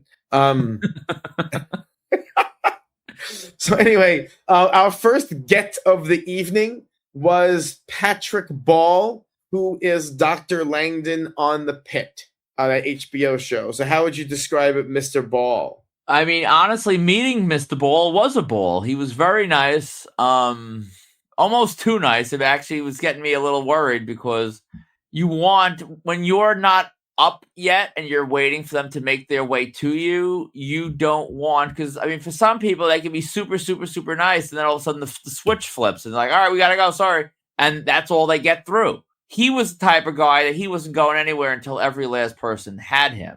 Had I known that, I would have had a little less anxiety and just figured, screw it, let him be as nice as he wants. But he was super nice. Yeah, I like The Pit now. It's really a good show. So when I saw he was in town, I wanted to try for him, and that worked out well. And he's kind of the breakout player on The Pit. I made that point last night. I agree. Noah Wyle is the star, but Noah Wyle is like 60 years old. Noah Wyle's had a career. This is like Ed O'Neill's Modern Family. Like this is his resurgence. But he's not going to be a leading man after this. He's probably going to, hopefully do a con or two and then, die. But Ball is younger. I think he is going to be the one that's going to go on to have another show or a movie or whatever. So I'm glad we got him. And at first, you were not super excited about doing this. It kind of felt like a kidnapping. You were not really. You didn't fight it really, but you definitely expressed your displeasure about the notion. Well, I was just, I was up at 5 a.m. I was tired. I didn't want to spend all night out in the wilderness, and that was really a big contributing factor. Yeah, and in the 11th hour, I think I'm not gonna publicly shout out who gave me the tip, because I think in the world of blowing hippos, I don't think if you blow a hippo, I don't think you really want people to talk about it. So I don't think putting the party on blast here for that is going to really be a good thing, because it could fill up their inbox with requests for info. So you know who you are. I thanked you privately, and I'm going to leave it at that. But in the 11th hour, literally in the 11th hour, it was the night before we were going, I received a message from this person telling me that this is, I think, one of the rare names that we agree on. A-list comedy icon, I guess, because he's had enough properties now. I think that's a fair word to use. He's not the GOAT, but I mean, he's definitely on the top whatever list. Jack Black was in town, and I'll blow the hippo a little bit here and sort of explain what he was doing. He's hosting Saturday Night Live. So Jack Black has been largely racking at the same spot every single night when he would return from what he was doing. That deals with the show. So we got the intel of basically where he was going to be and at what time was the best time to get there. And we took a swing. We went to Walgreens on our way to the Sharpie Social to pick up our prints. And I honestly, once we pick up, I always feel more nervous when I print something because I feel like then you're just putting it into the universe and you're going to jinx yourself. But we forged ahead. We got our prints. And after we had our fun with Patrick Ball, we moved over to the Hippo for Jack Black. How are you feeling overall? Were you excited? Were you optimistic? What was your so the Hippo for Patrick Ball was filled with fans. And yes. so that's one kind of energy. The Hippo for Jack Black was filled with angry graphers. And let me tell you something. When we pulled up, they were mad. They were actively mad because that means 3 more people who were there, who were interlopers, who were, basically going to cost them money. And so they were like aggressively trying to get us to leave at first. Would you say that was fair? Yeah, the one line that I'm gonna have to paraphrase this. The one grapher, and I actually got on the pop when I responded to it. He's like, like how they did this? It was so. If you guys saw the videos we posted with Christian Bale, it was run like that, where for the most part everyone was sort of in an orderly line, and we'll get to the culmination in a few. But for the most part, when we walked up, people were in the line. So we got in the line as well. And the guy looked at me and said, "Are you in line for basically the hippo blowing?" You can sort of connect what he was saying. And I said, as long as Jack Black is involved, yes. And he laughed. And then at least that grapher kind of like moved on about his day. Some of the other ones were not really super pleased. And listen, I'm going to actually defend the dealers in this case. I was a regular in the scene. I knew most of the people 10 years ago. I don't now. They don't know who I am unless they listen to this lovely show or follow our posts about the ID and all the other stuff we do. So most of them don't know who the hell I am. You don't know if we know how to conduct ourselves. They've been succeeding with Jack Black every single night by having some level of decorum and order and honor amongst thieves and dealers, and they were doing the right thing. And if we would have been psychopaths that would run and crowd and blow the whole like symmetry of the order that they had going, it would ruin it for everyone. So honestly, I would have had the same reaction if I was there. I was like, I don't know who this person is. Like, what are they doing here? I get it. I wasn't offended by it. They were just kind of weird, and a lot of them were annoying. And I mean, that's the nature of the game. But I understood the reaction. But back to your story. Yeah, but they were just rude. They were just really rude. So anyway, we were there for about 2 hours or so. It was hard. I was very tired. Again, by that point, I got up at 5 a.m. So the fact that it's midnight now, we're still there. And at about midnight, Jack Black rolls up and he works the line in orderly fashion. And I have to say, everyone was very orderly, and he signed for everyone. He took photos with whoever wanted, and that was that. It was about as easy as it gets meeting an A-lister. It reminded me actually of when we met Seth Rogen, that same kind of thing where it was very quick, but it was also orderly and efficient, and we got exactly what we needed. Although, which still blows my mind, Seth Rogen, it was legitimately just us. So, yes, and you were nervous that we were going to miss that we were there for no reason because it was just me and you, and we ended up getting Andy Cohen that time too because Andy came down with him. Yeah, it was. Last night was great. I'm glad I did it. It felt good. It felt good to be outside like that. It felt good to be back in the energy. I think I got us about as, not that it mattered with Patrick Ball, but I got us about as good of a spot as possible for that. I think I'm usually overly cautious in settings like that. I don't really want to be ID'd by security to be anything different. I'll put it that way. I'm not So that anything the more. security at that hippo couldn't give a damn. Yeah, but you never know. Back in the day when I did this on a weekly basis, I would know. I didn't know these guys by names, but like I knew by face. You would know, oh, that guy's cool, that one's not, and it was like different. I don't know any of these guards, so I will handle every situation with an abundance of caution because I don't know their tendencies. And yeah, I mean, it felt good. Am I going to go back to doing this 5 days a week or 1 day a week or 1 day a month? I highly doubt it. But I like that I did this, and I have to be more open and receptive to like things are happening. Like we should have done this for George Clooney. No excuses. And Brad Pitt. Well, I mean, that was a taping. That was different. But yes, I mean, Brad Pitt as well. We screwed up on that. I'm glad we did it. It was really good. Yeah, hell of a way to, I think, to end the, we did Chill Out, we did a Sharpie Social, and we did hippo hunting in NYC. It was a long day, but it was a fruitful day, which is sort of another classism that, I think it's sort of self-explanatory, but that is still a classism that we used on Marked Out. What time did you end up getting home? 2:40 maybe? Something like that, I guess. Wild. Because it's the worst thing, which I mean, I'm not complaining. It is what it is. But the time it took me to get from Manhattan to your house, honestly, was probably only 20 minutes shorter than it would have taken to get from Manhattan to my house at that time of night, because you're just getting on the right highway and you're cruising. So I had to go all the way south, and then Brian is north of me, so I had to go all the way north. And then I had to go, so I was making these it was like a bus driver. I was hitting my route.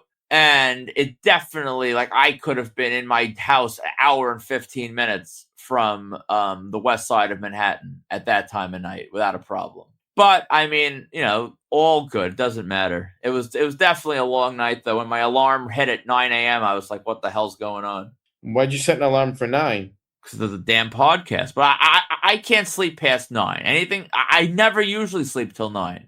I'm an 8:15 kind of guy. I like a little extra sleep when I'm off, but not too much, because I feel like I waste my day. But past 9, it's just, I don't care if I have 4 hours of sleep. I'll wake up at 9 because I want it. It screws me up too much. I feel too whatever. It's not a good feel for me.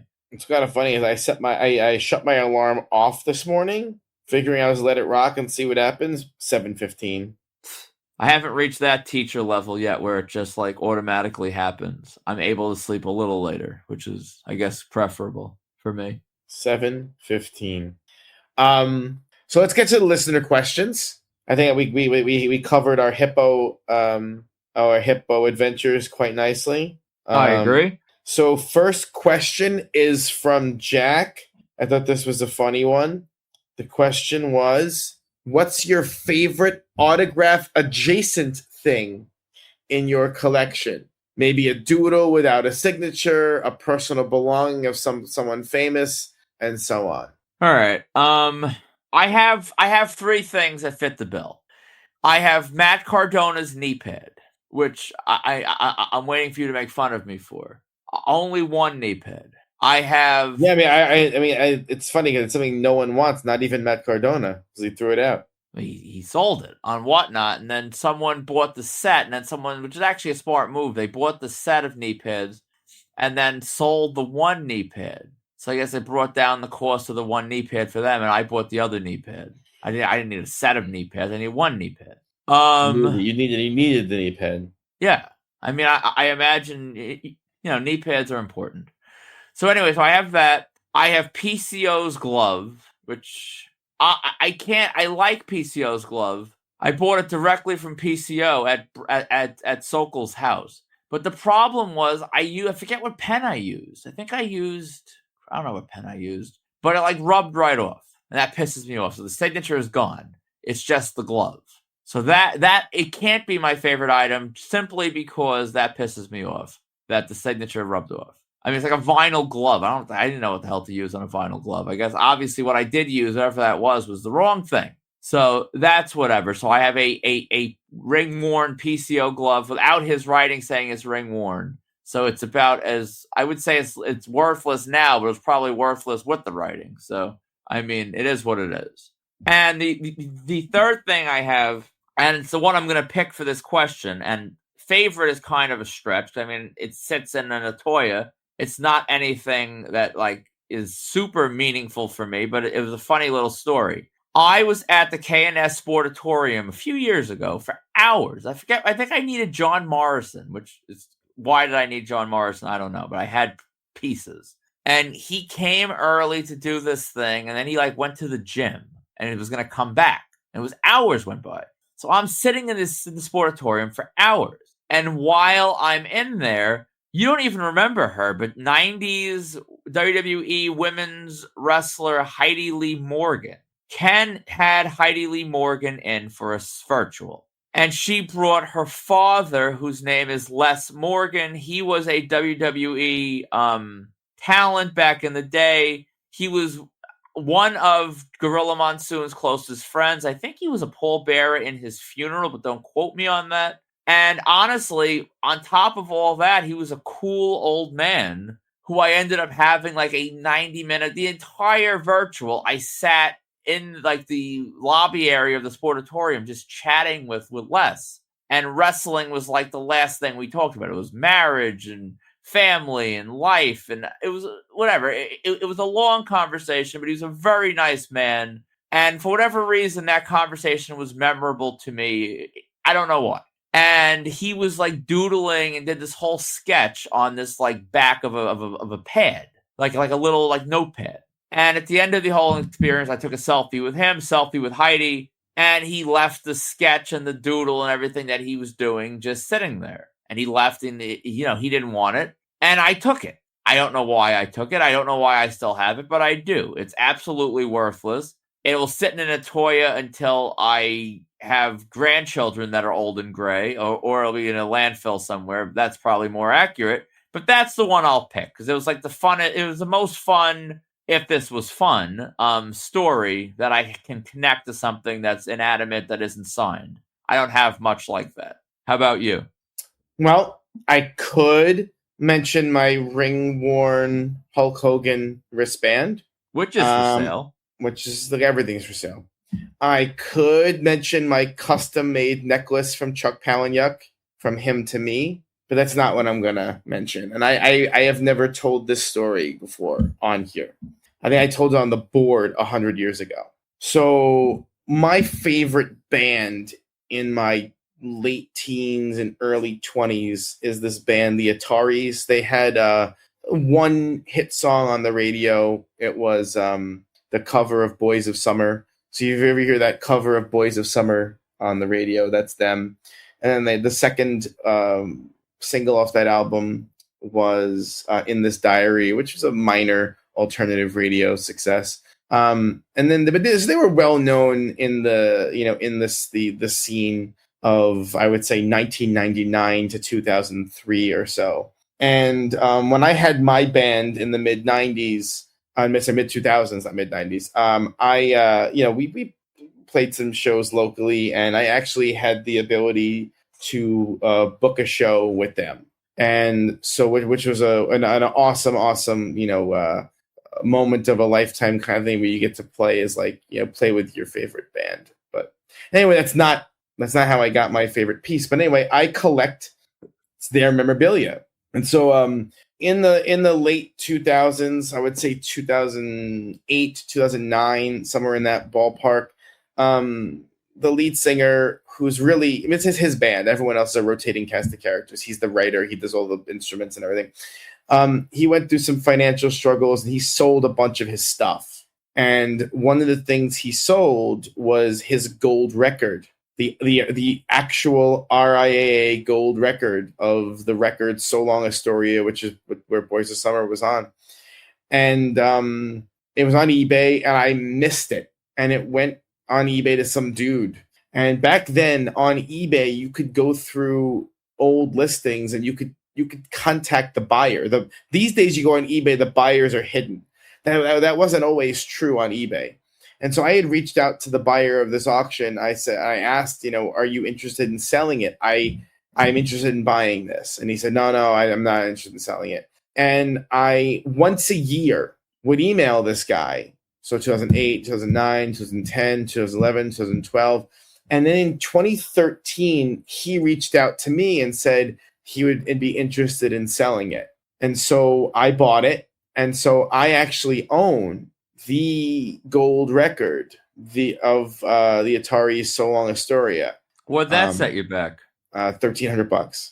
Big boy purchase. Yeah. And so back in my old apartment a couple of houses ago, I actually had it hang up on the wall. Right now it's in protective storage, like wrapped in multiple fleece blankets, because I don't really have a spot that I want to hang it now. But I mean, it comes in the original RIA frame. There's like etched glass with the band name on it. It's like a very, very fancy item that I have. And I have a bunch of their stuff. I have drumsticks and picks and lyric sheets and set lists and all these things. But I mean, not too many people have the gold record from an album that was released by their favorite band when they were growing up. So that's pretty cool thing. That's actually cool. Do you remember what the person you bought it from, did he profit on that, or did he kind of just make a lateral move to get rid of it and get some cash?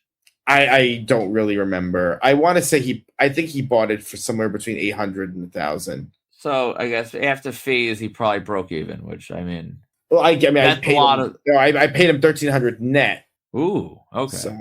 So he made a little bit of money, but it was also years, and so inflation. Now listen, I don't blame you. That is a showpiece. That's something that. Would you ever get it signed in any way, or is there like no way to do that tastefully? There's no way to do it tastefully. It's not that kind of thing, Yeah, I figured like you don't want to slap deco on the like frame on the glass. That would like there's like graffiti almost. You kind of just it's meant to be unsigned, and that's what it is for sure. So I'm pretty. It's one of those things that I haven't thought about in a minute because it's been in storage. I probably should put up a post, I think, with it, but it's not really an autograph. Yeah.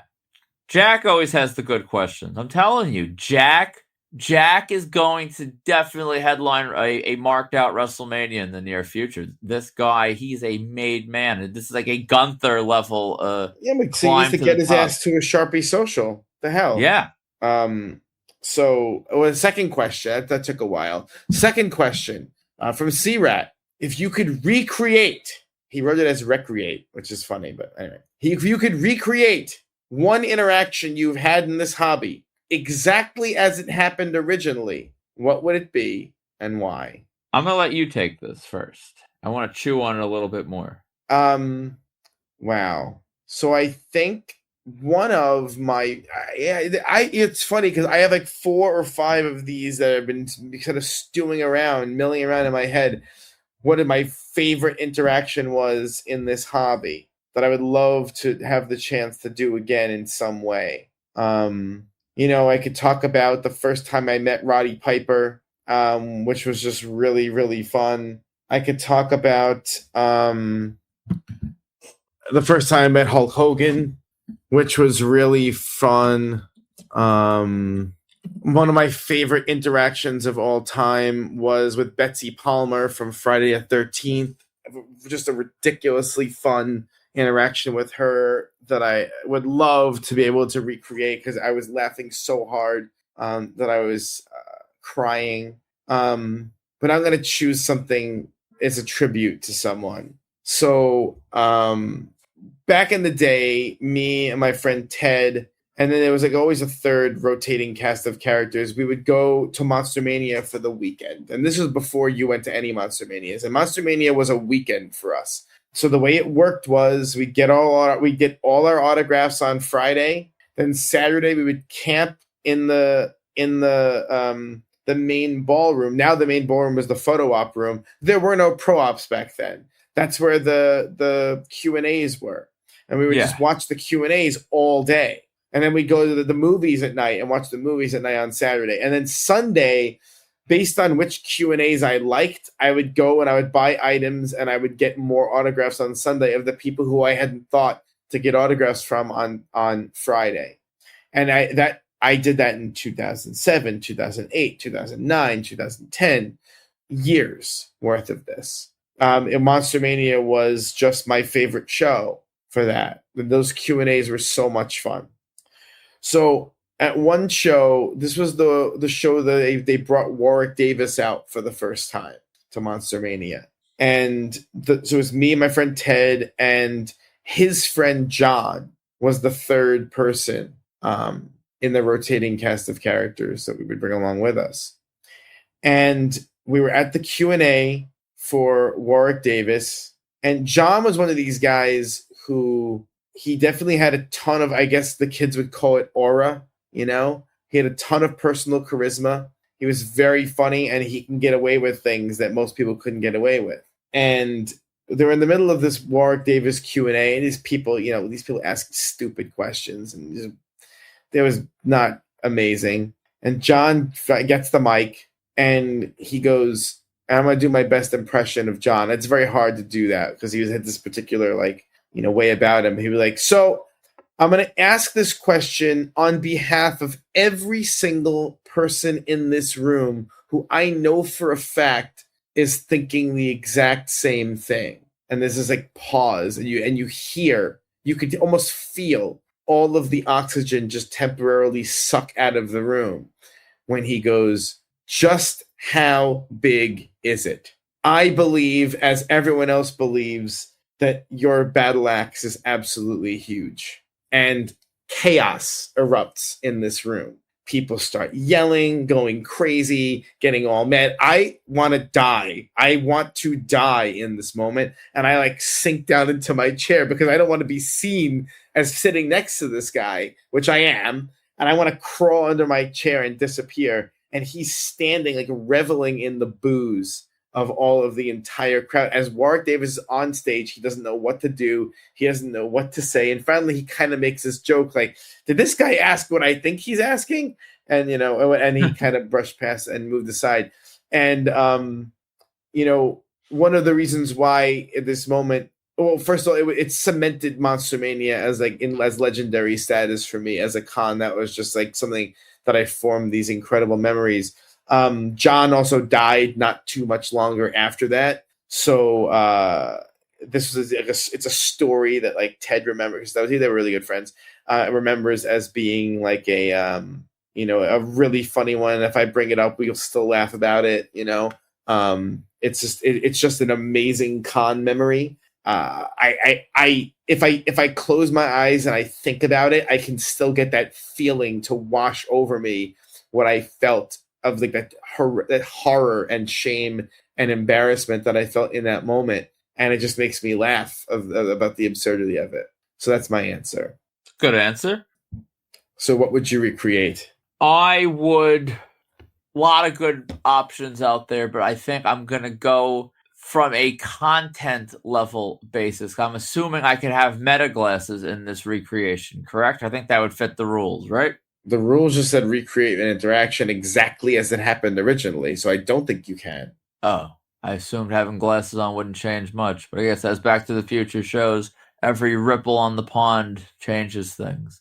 Either way, meta glasses or not, I'm going to say the first time we met The Rock, which is a story we've told before, but class looking in windows of the cars and all of it was just, there was so much adrenaline. It was really just a cool, there weren't any other people, so it was calm, and it was just sort of what street graphing should be, or what it used to be when it wasn't that blown up, and it was a lot of fun.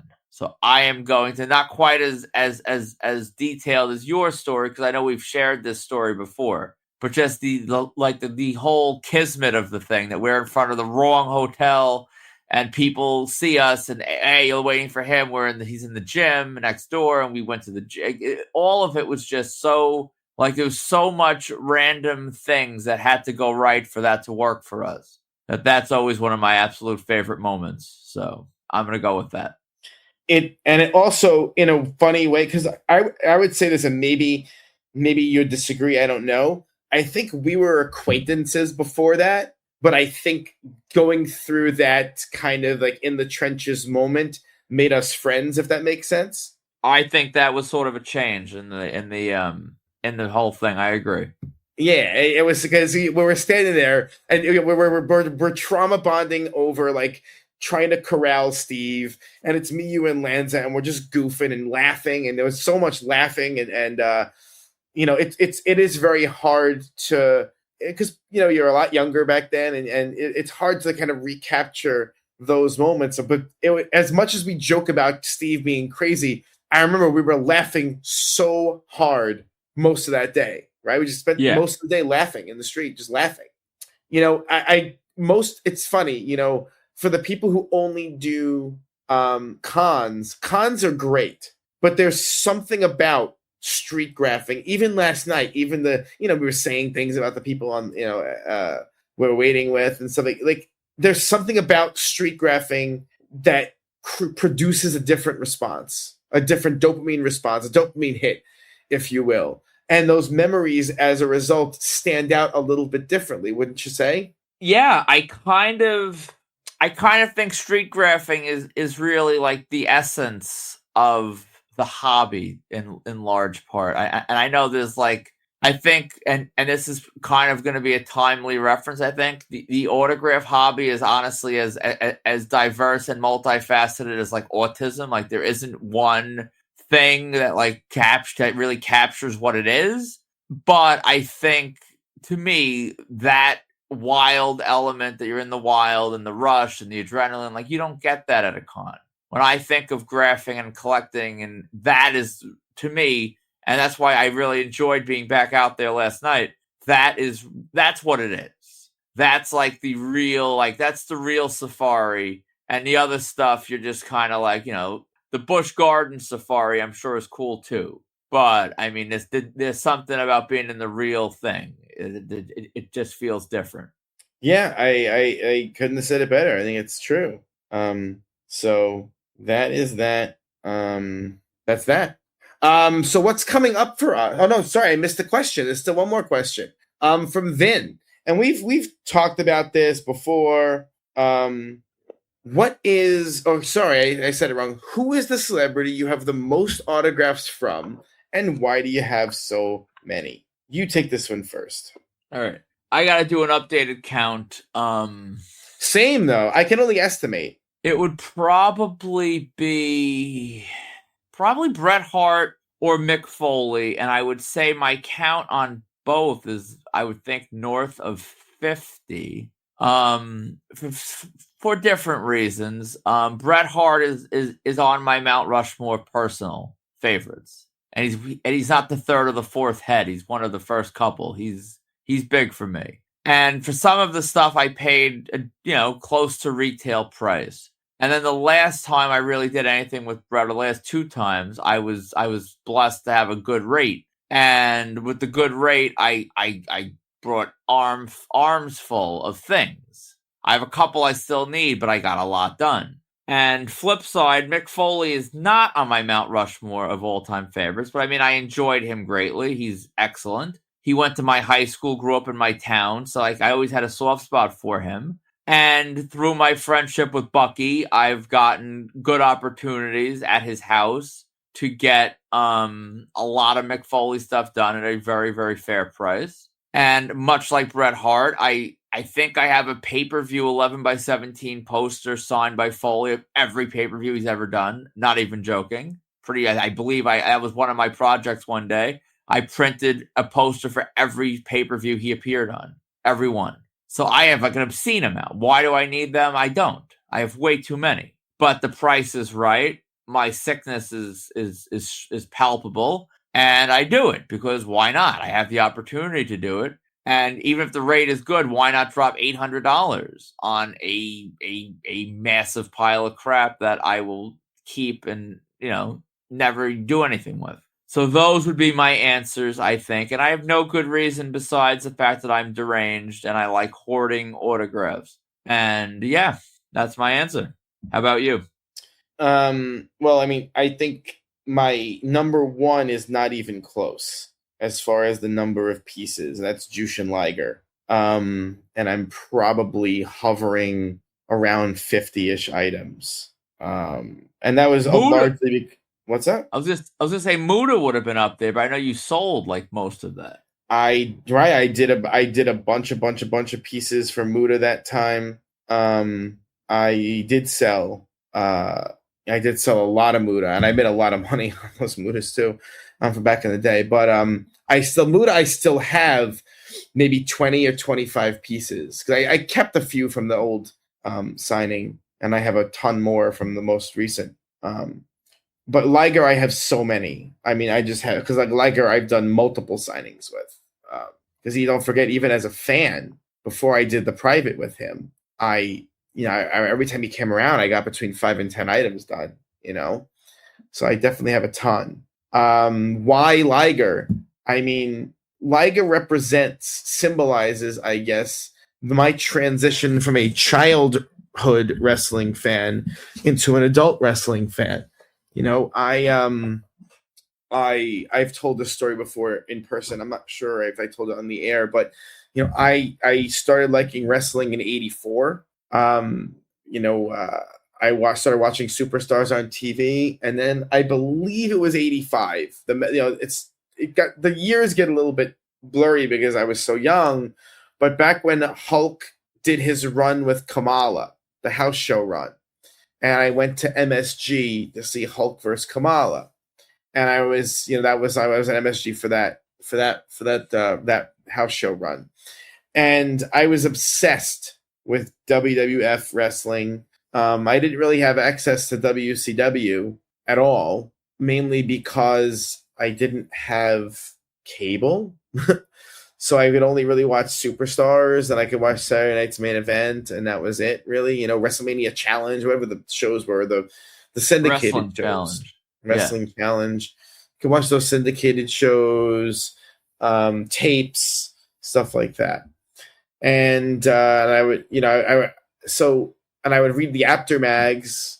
I would get a sense of what was going on in the world, and it was interesting, but I didn't really have any context.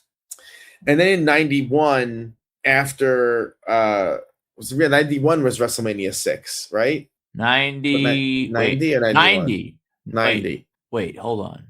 91, because WrestleMania 8 was 92. No, wait. Yeah. 6 was 90. So when Hulk lost to the Warrior, I was done with wrestling. This is stupid. The Warrior was stupid. His fans were stupid. I was completely turned off by this. And so I quit wrestling between WrestleMania 6 and one day I was staying over my friend's house as teenagers. It had to be in like 96-ish, maybe even 97. I want to know. It had to be somewhere in that ballpark. I wasn't following wrestling at all. I had no idea what was going on. I didn't know who anyone was. And we were flipping through the channels like a sleepover when I was in high school, and we came upon ECW on MSG. And I remember watching this thinking, what the hell is this?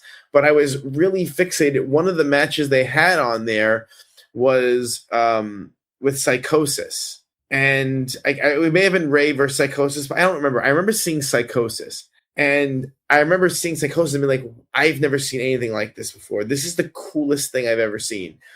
So I jumped on like AOL or Prodigy or whatever free internet service I was using that month. And I looked up Psychosis. And by that point, I believe Psychosis had already signed with WCW. And so I started, getting into and reading about all these people. And I started watching Nitro. And I started to then get deeper into a lot of these guys, because then it was Benoit, Guerrero, Malenko, Mysterio, Psychosis. A lot of these guys had done tours in Japan.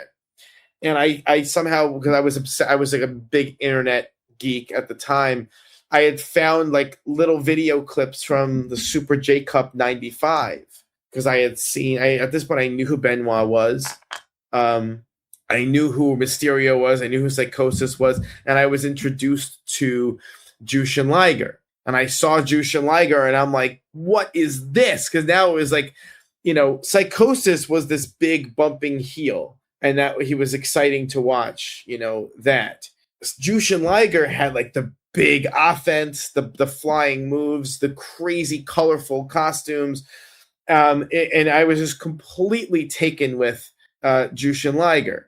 And I started to, that's when I found High Spots, and I bought all the Jushin Liger figures that were available at the time for like $10 each. Now they're worth like hundreds.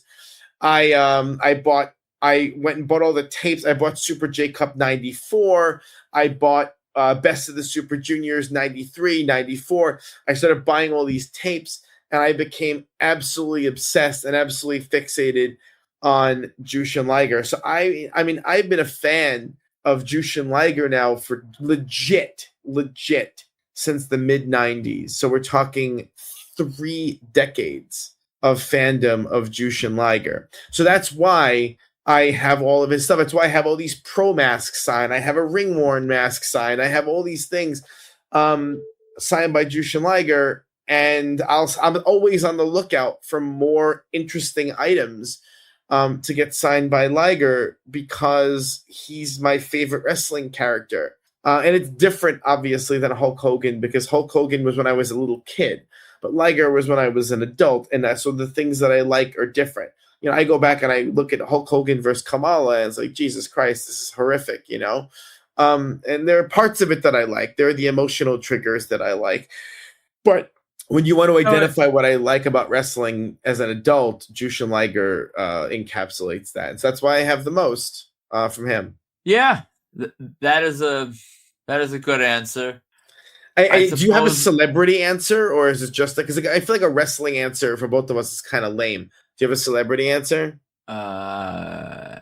You may not. I don't know. I just winged it. Robin Williams. You have a bunch of Robin Williams. True. Chevy Chase. I got a good amount. And honestly, those are 2 guys that I would feel captures my fandom pretty well. Yeah.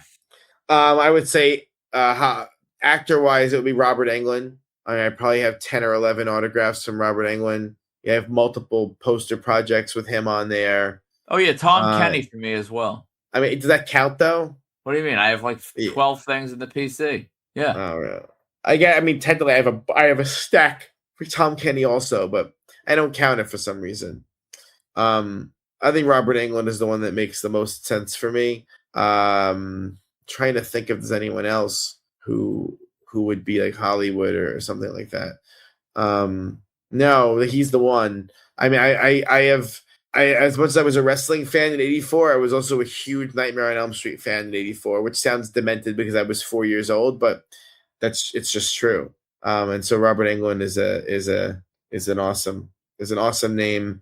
I love every time he's booked, even though I won't get him again. I did love getting the duo op with him and Nancy with the glove. That was awesome, and I'm always excited to see him come out, and the fact that he still does so well. So that's that for the questions. So what's coming up for us? So this weekend it's crazy. I feel like I got the absolute shit kicked out of me yesterday from Chill Out, and now we're going to Steel City next weekend. That's a hell of a gig. Although you're going to be driving, so whenever you drive, I feel like I have to be more alert even than when I drive. So I can never really like just rest and relax and enjoy the ride. Unlike you, who just sleeps when I drive. Well, listen, unlike me who sleeps when I drive, I just sleep when driving, so it's all good. But no, you give me too little credit. That one time that you were like dying, I drove. Granted, I guess the drive home is easier, but I did the drive home we stopped twice, and I did the whole thing, and you were like dying. You had like COVID or flu or whatever the hell you had. You were like in my passenger seat, dying.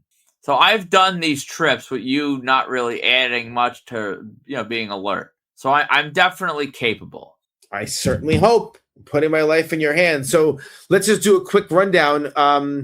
We'll see who I'm getting. It's always a funny thing because I think people think that this is a good example, that you get more than I do at these shows. And I think when we do the rundown of our Steel City, it'll be clearly the opposite. No, I think So you're not giving my list credit, but go on. So I am getting a Marcia Gay Harden photo op. I'm getting a combo from Patricia Arquette, a Roseanne Barr photo op, a Bill Fitchner photo op, a Jeff Ward photo op, or possible combo if I can find an item for one piece that I like. Kevin Nealon photo op, Emma Kenny photo op, Kent McCord. I need a combo because I didn't even remember that he was Jack Crichton on Farscape, and so I have to dig out my Farscape poster and get him on there. And finally, an Aileen Quinn photo op as well. All right, so my list, I am going to get Roseanne Barr unless she has a heart attack and dies in the next week. That'll be a photo op. I am going to get Patricia Arquette. That will be a photo op. I will get Lori Loughlin. That will be a photo op. I will get Melissa Benoist. That will be a photo op. I will get Emma Kenny, which is a combo.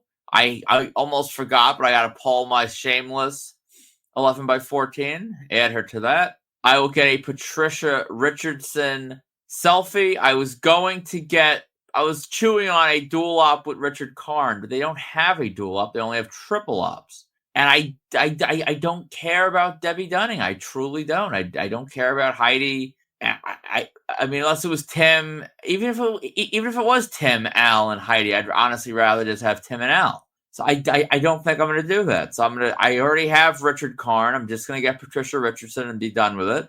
Christina Lease from Chucky never got selfie. Kevin Nealon never got selfie.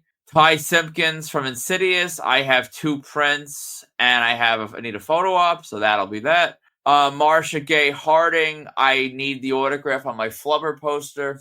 I have a selfie from years ago. I'm not paying for another one. If you want to split the combo that you take the photo, cool. If we can switch Yeah, we should split the combo there. Yeah, we split the combo, and if a switcheroo can happen, I'll jump in. But I mean, if it can't, I will survive. I'm not going to pay more money on that. And I'm going to finally, I think, get William Fitchner, which is a selfie. And I think, honestly, I might be spending more than you, or about the same. Because Ty Simpkins, you're not getting. That's going to be some money. You're not doing the auto on Kenny. I think I got you beat, but maybe I don't. I'm not sure. It's close. You're right. It is.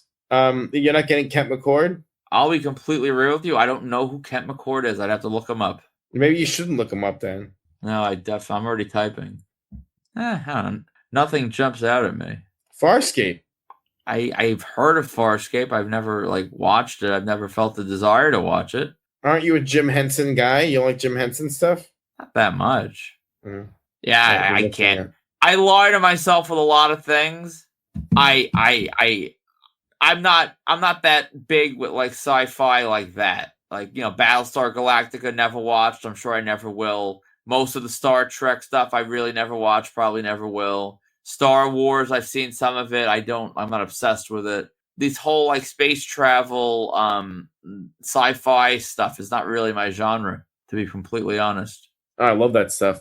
So I'm excited for Steel City. I mean, honestly, Patricia Arquette is freaking me out. There's no other way to say. I think because it's completing this project that's years, decades in the making.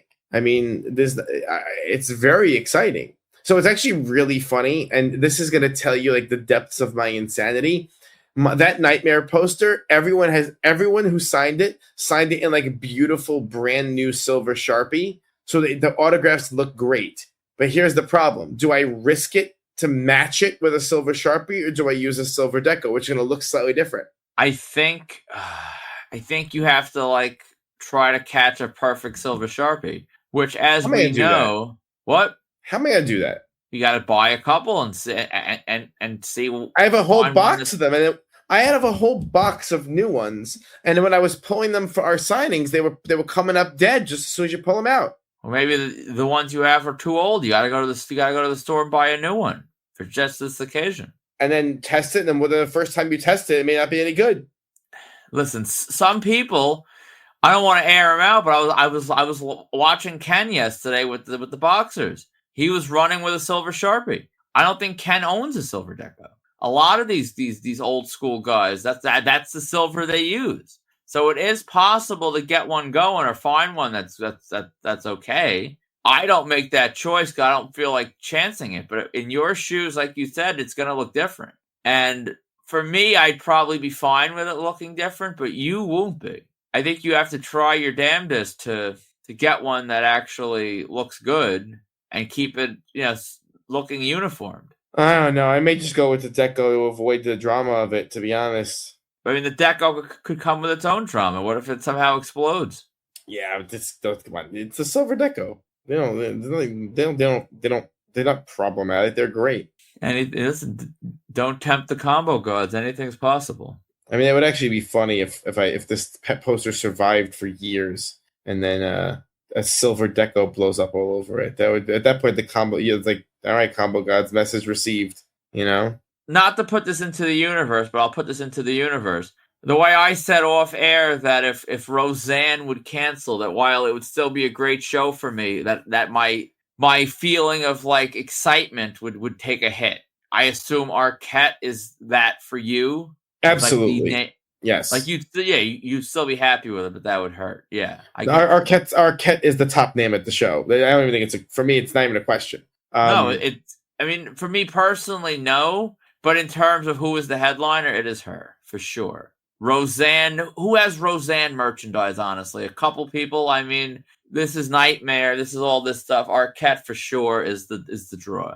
Roseanne is disgraced, and, people, how many 8x10s people have they want of Roseanne in a flannel shirt signed? It's not all that exciting on a merch level.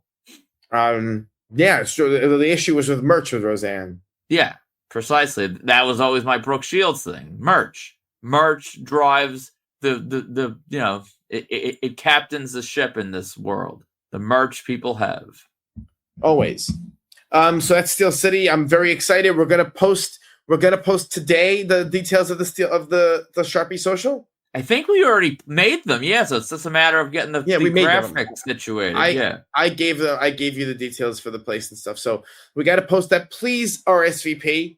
We had a Sharpie Social of 6 people at in Whippany and only 1 RSVP. And it's very hard to ask the place for a table when that happens. So please RSVP. I look forward to seeing people. It's a good time. It'll be fun. You want to get your items roasted or your pen choices roasted? Come on down. I mean, we gotta eat. We gotta eat anyway in Monroeville. So you might as well hang for a little while after the con is over. Yeah, I'm curious to see what kind of a draw are we in the Midwest as far as like a Sharpie Social. But like you said, we're eating regardless. What else we have going on? We have Chiller Theater coming up. I am extraordinarily excited for Chiller Theater. What an insane lineup. I'm very, very, very, very looking forward to that. You have on this list Josh Gates Live. I don't know what that is. Josh Gates is a guy that hosts, he hosts these different shows on Discovery Channel. Like there's Expedition Unknown, Destination Truth. You would absolutely hate these shows, but it's interesting. He'll look for different things and he goes on these little expeditions. And I enjoy stupid shows like that. So he's doing the meet and greet at Patchogue Theater. It is a pre-show meet and greet. It's actually in writing as a pre-show meet and greet. It's hours before the show starts. So I will be home, not even thinking about the show when it starts, I imagine. And yeah, I'm doing that. That is on my docket. That's cool, I guess. What's that running you? 2 something, maybe? Oh, that's higher than I thought it was going to be. Those things are never cheap at Patchogue Theater. 2 what? And the way 2 what? 2, I don't know. It's 190, 210, something like that. It's somewhere in that ballpark.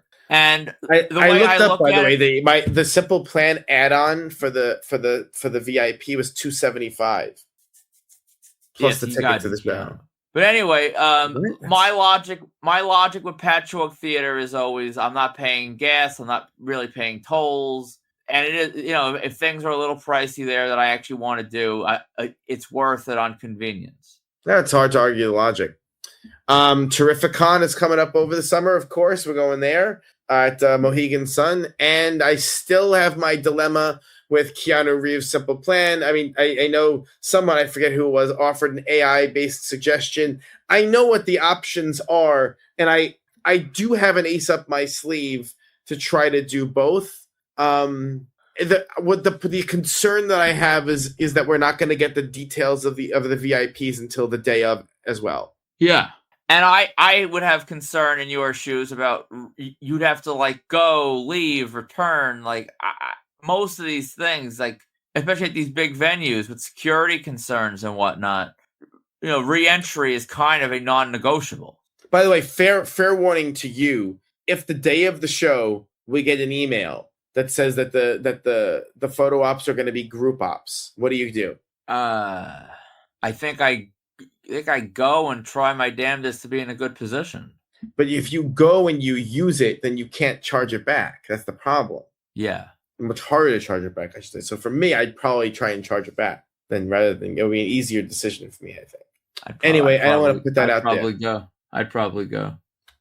All right. So if you're shopping for autographs, check out www.markedoutcollectibles.com or our eBay store at Marked Out Collectibles. To contact us for any reason, email us today, markedoutcollectibles@gmail.com. And of course, join us with 5,500 other people on the Marked Out Autograph Collecting Community on Facebook. Right now, we don't have any signings I lost my train of thought. We don't have any signings coming up at all. But that's not even. We don't even have anything in the hopper that we can announce right now. Where the chamber is empty. I'm running out of metaphors here. But I'm sure it's so funny because whenever we say, we have nothing coming up, and then something just comes our way, and it's like, yeah, I do have $10,000 burning a hole in my pocket, and we end up doing something else. So we shall see. But right now, we don't have anything. And that feels good after all the packing I've done. That feels really nice. Yeah, although with eBay, there's always packing. I think I have to pull like 20 items now from this last couple days to go out on Monday from eBay sales. So yeah. So I think you've been packing like a true champ, honestly. I'm running out of supplies. My paper, my bubble wrap. I'm depleted. I am ready. And people, if you buy from us, you know by now. I reuse any sturdy box I get. So you get Target, you get Amazon, you get all sorts of things. So I sort of build up a surplus of like viable packing materials. And then something like this, they're all gone. So now I have to buy more things to then repurpose the boxes. It's a vicious cycle. Absolutely. So I think we're done. We're done. This was a long one. A little bit. But for all those people out there that like the 2-hour episodes, here you go. For sure. And next one, I believe we're going to be recording on location. Am I right? On location from the hotel that you booked this time. So it's not the wrong one that I booked the last time. It's probably going to be another wrong one. So And I'm actually excited next week that you booked that hotel that's like 30 minutes closer to home. So I'll feel like, we're really ahead of the game here, even though it's only like 30 minutes, but still, every little bit counts. Absolutely. I wonder, it wouldn't make sense to try and record from the Sharpie Social. That probably wouldn't be logistically possible, but we'll record from the hotel room. And recording at the Sharpie Social, I mean, people get enough on the TikToks and the videos. I don't think we need. That's true. All right. So for markedout.com, Marked Out Collectibles, and Marked Out Radio, I'm Sean. And I'm Dana. We'll see you next week in Monroeville, Pennsylvania.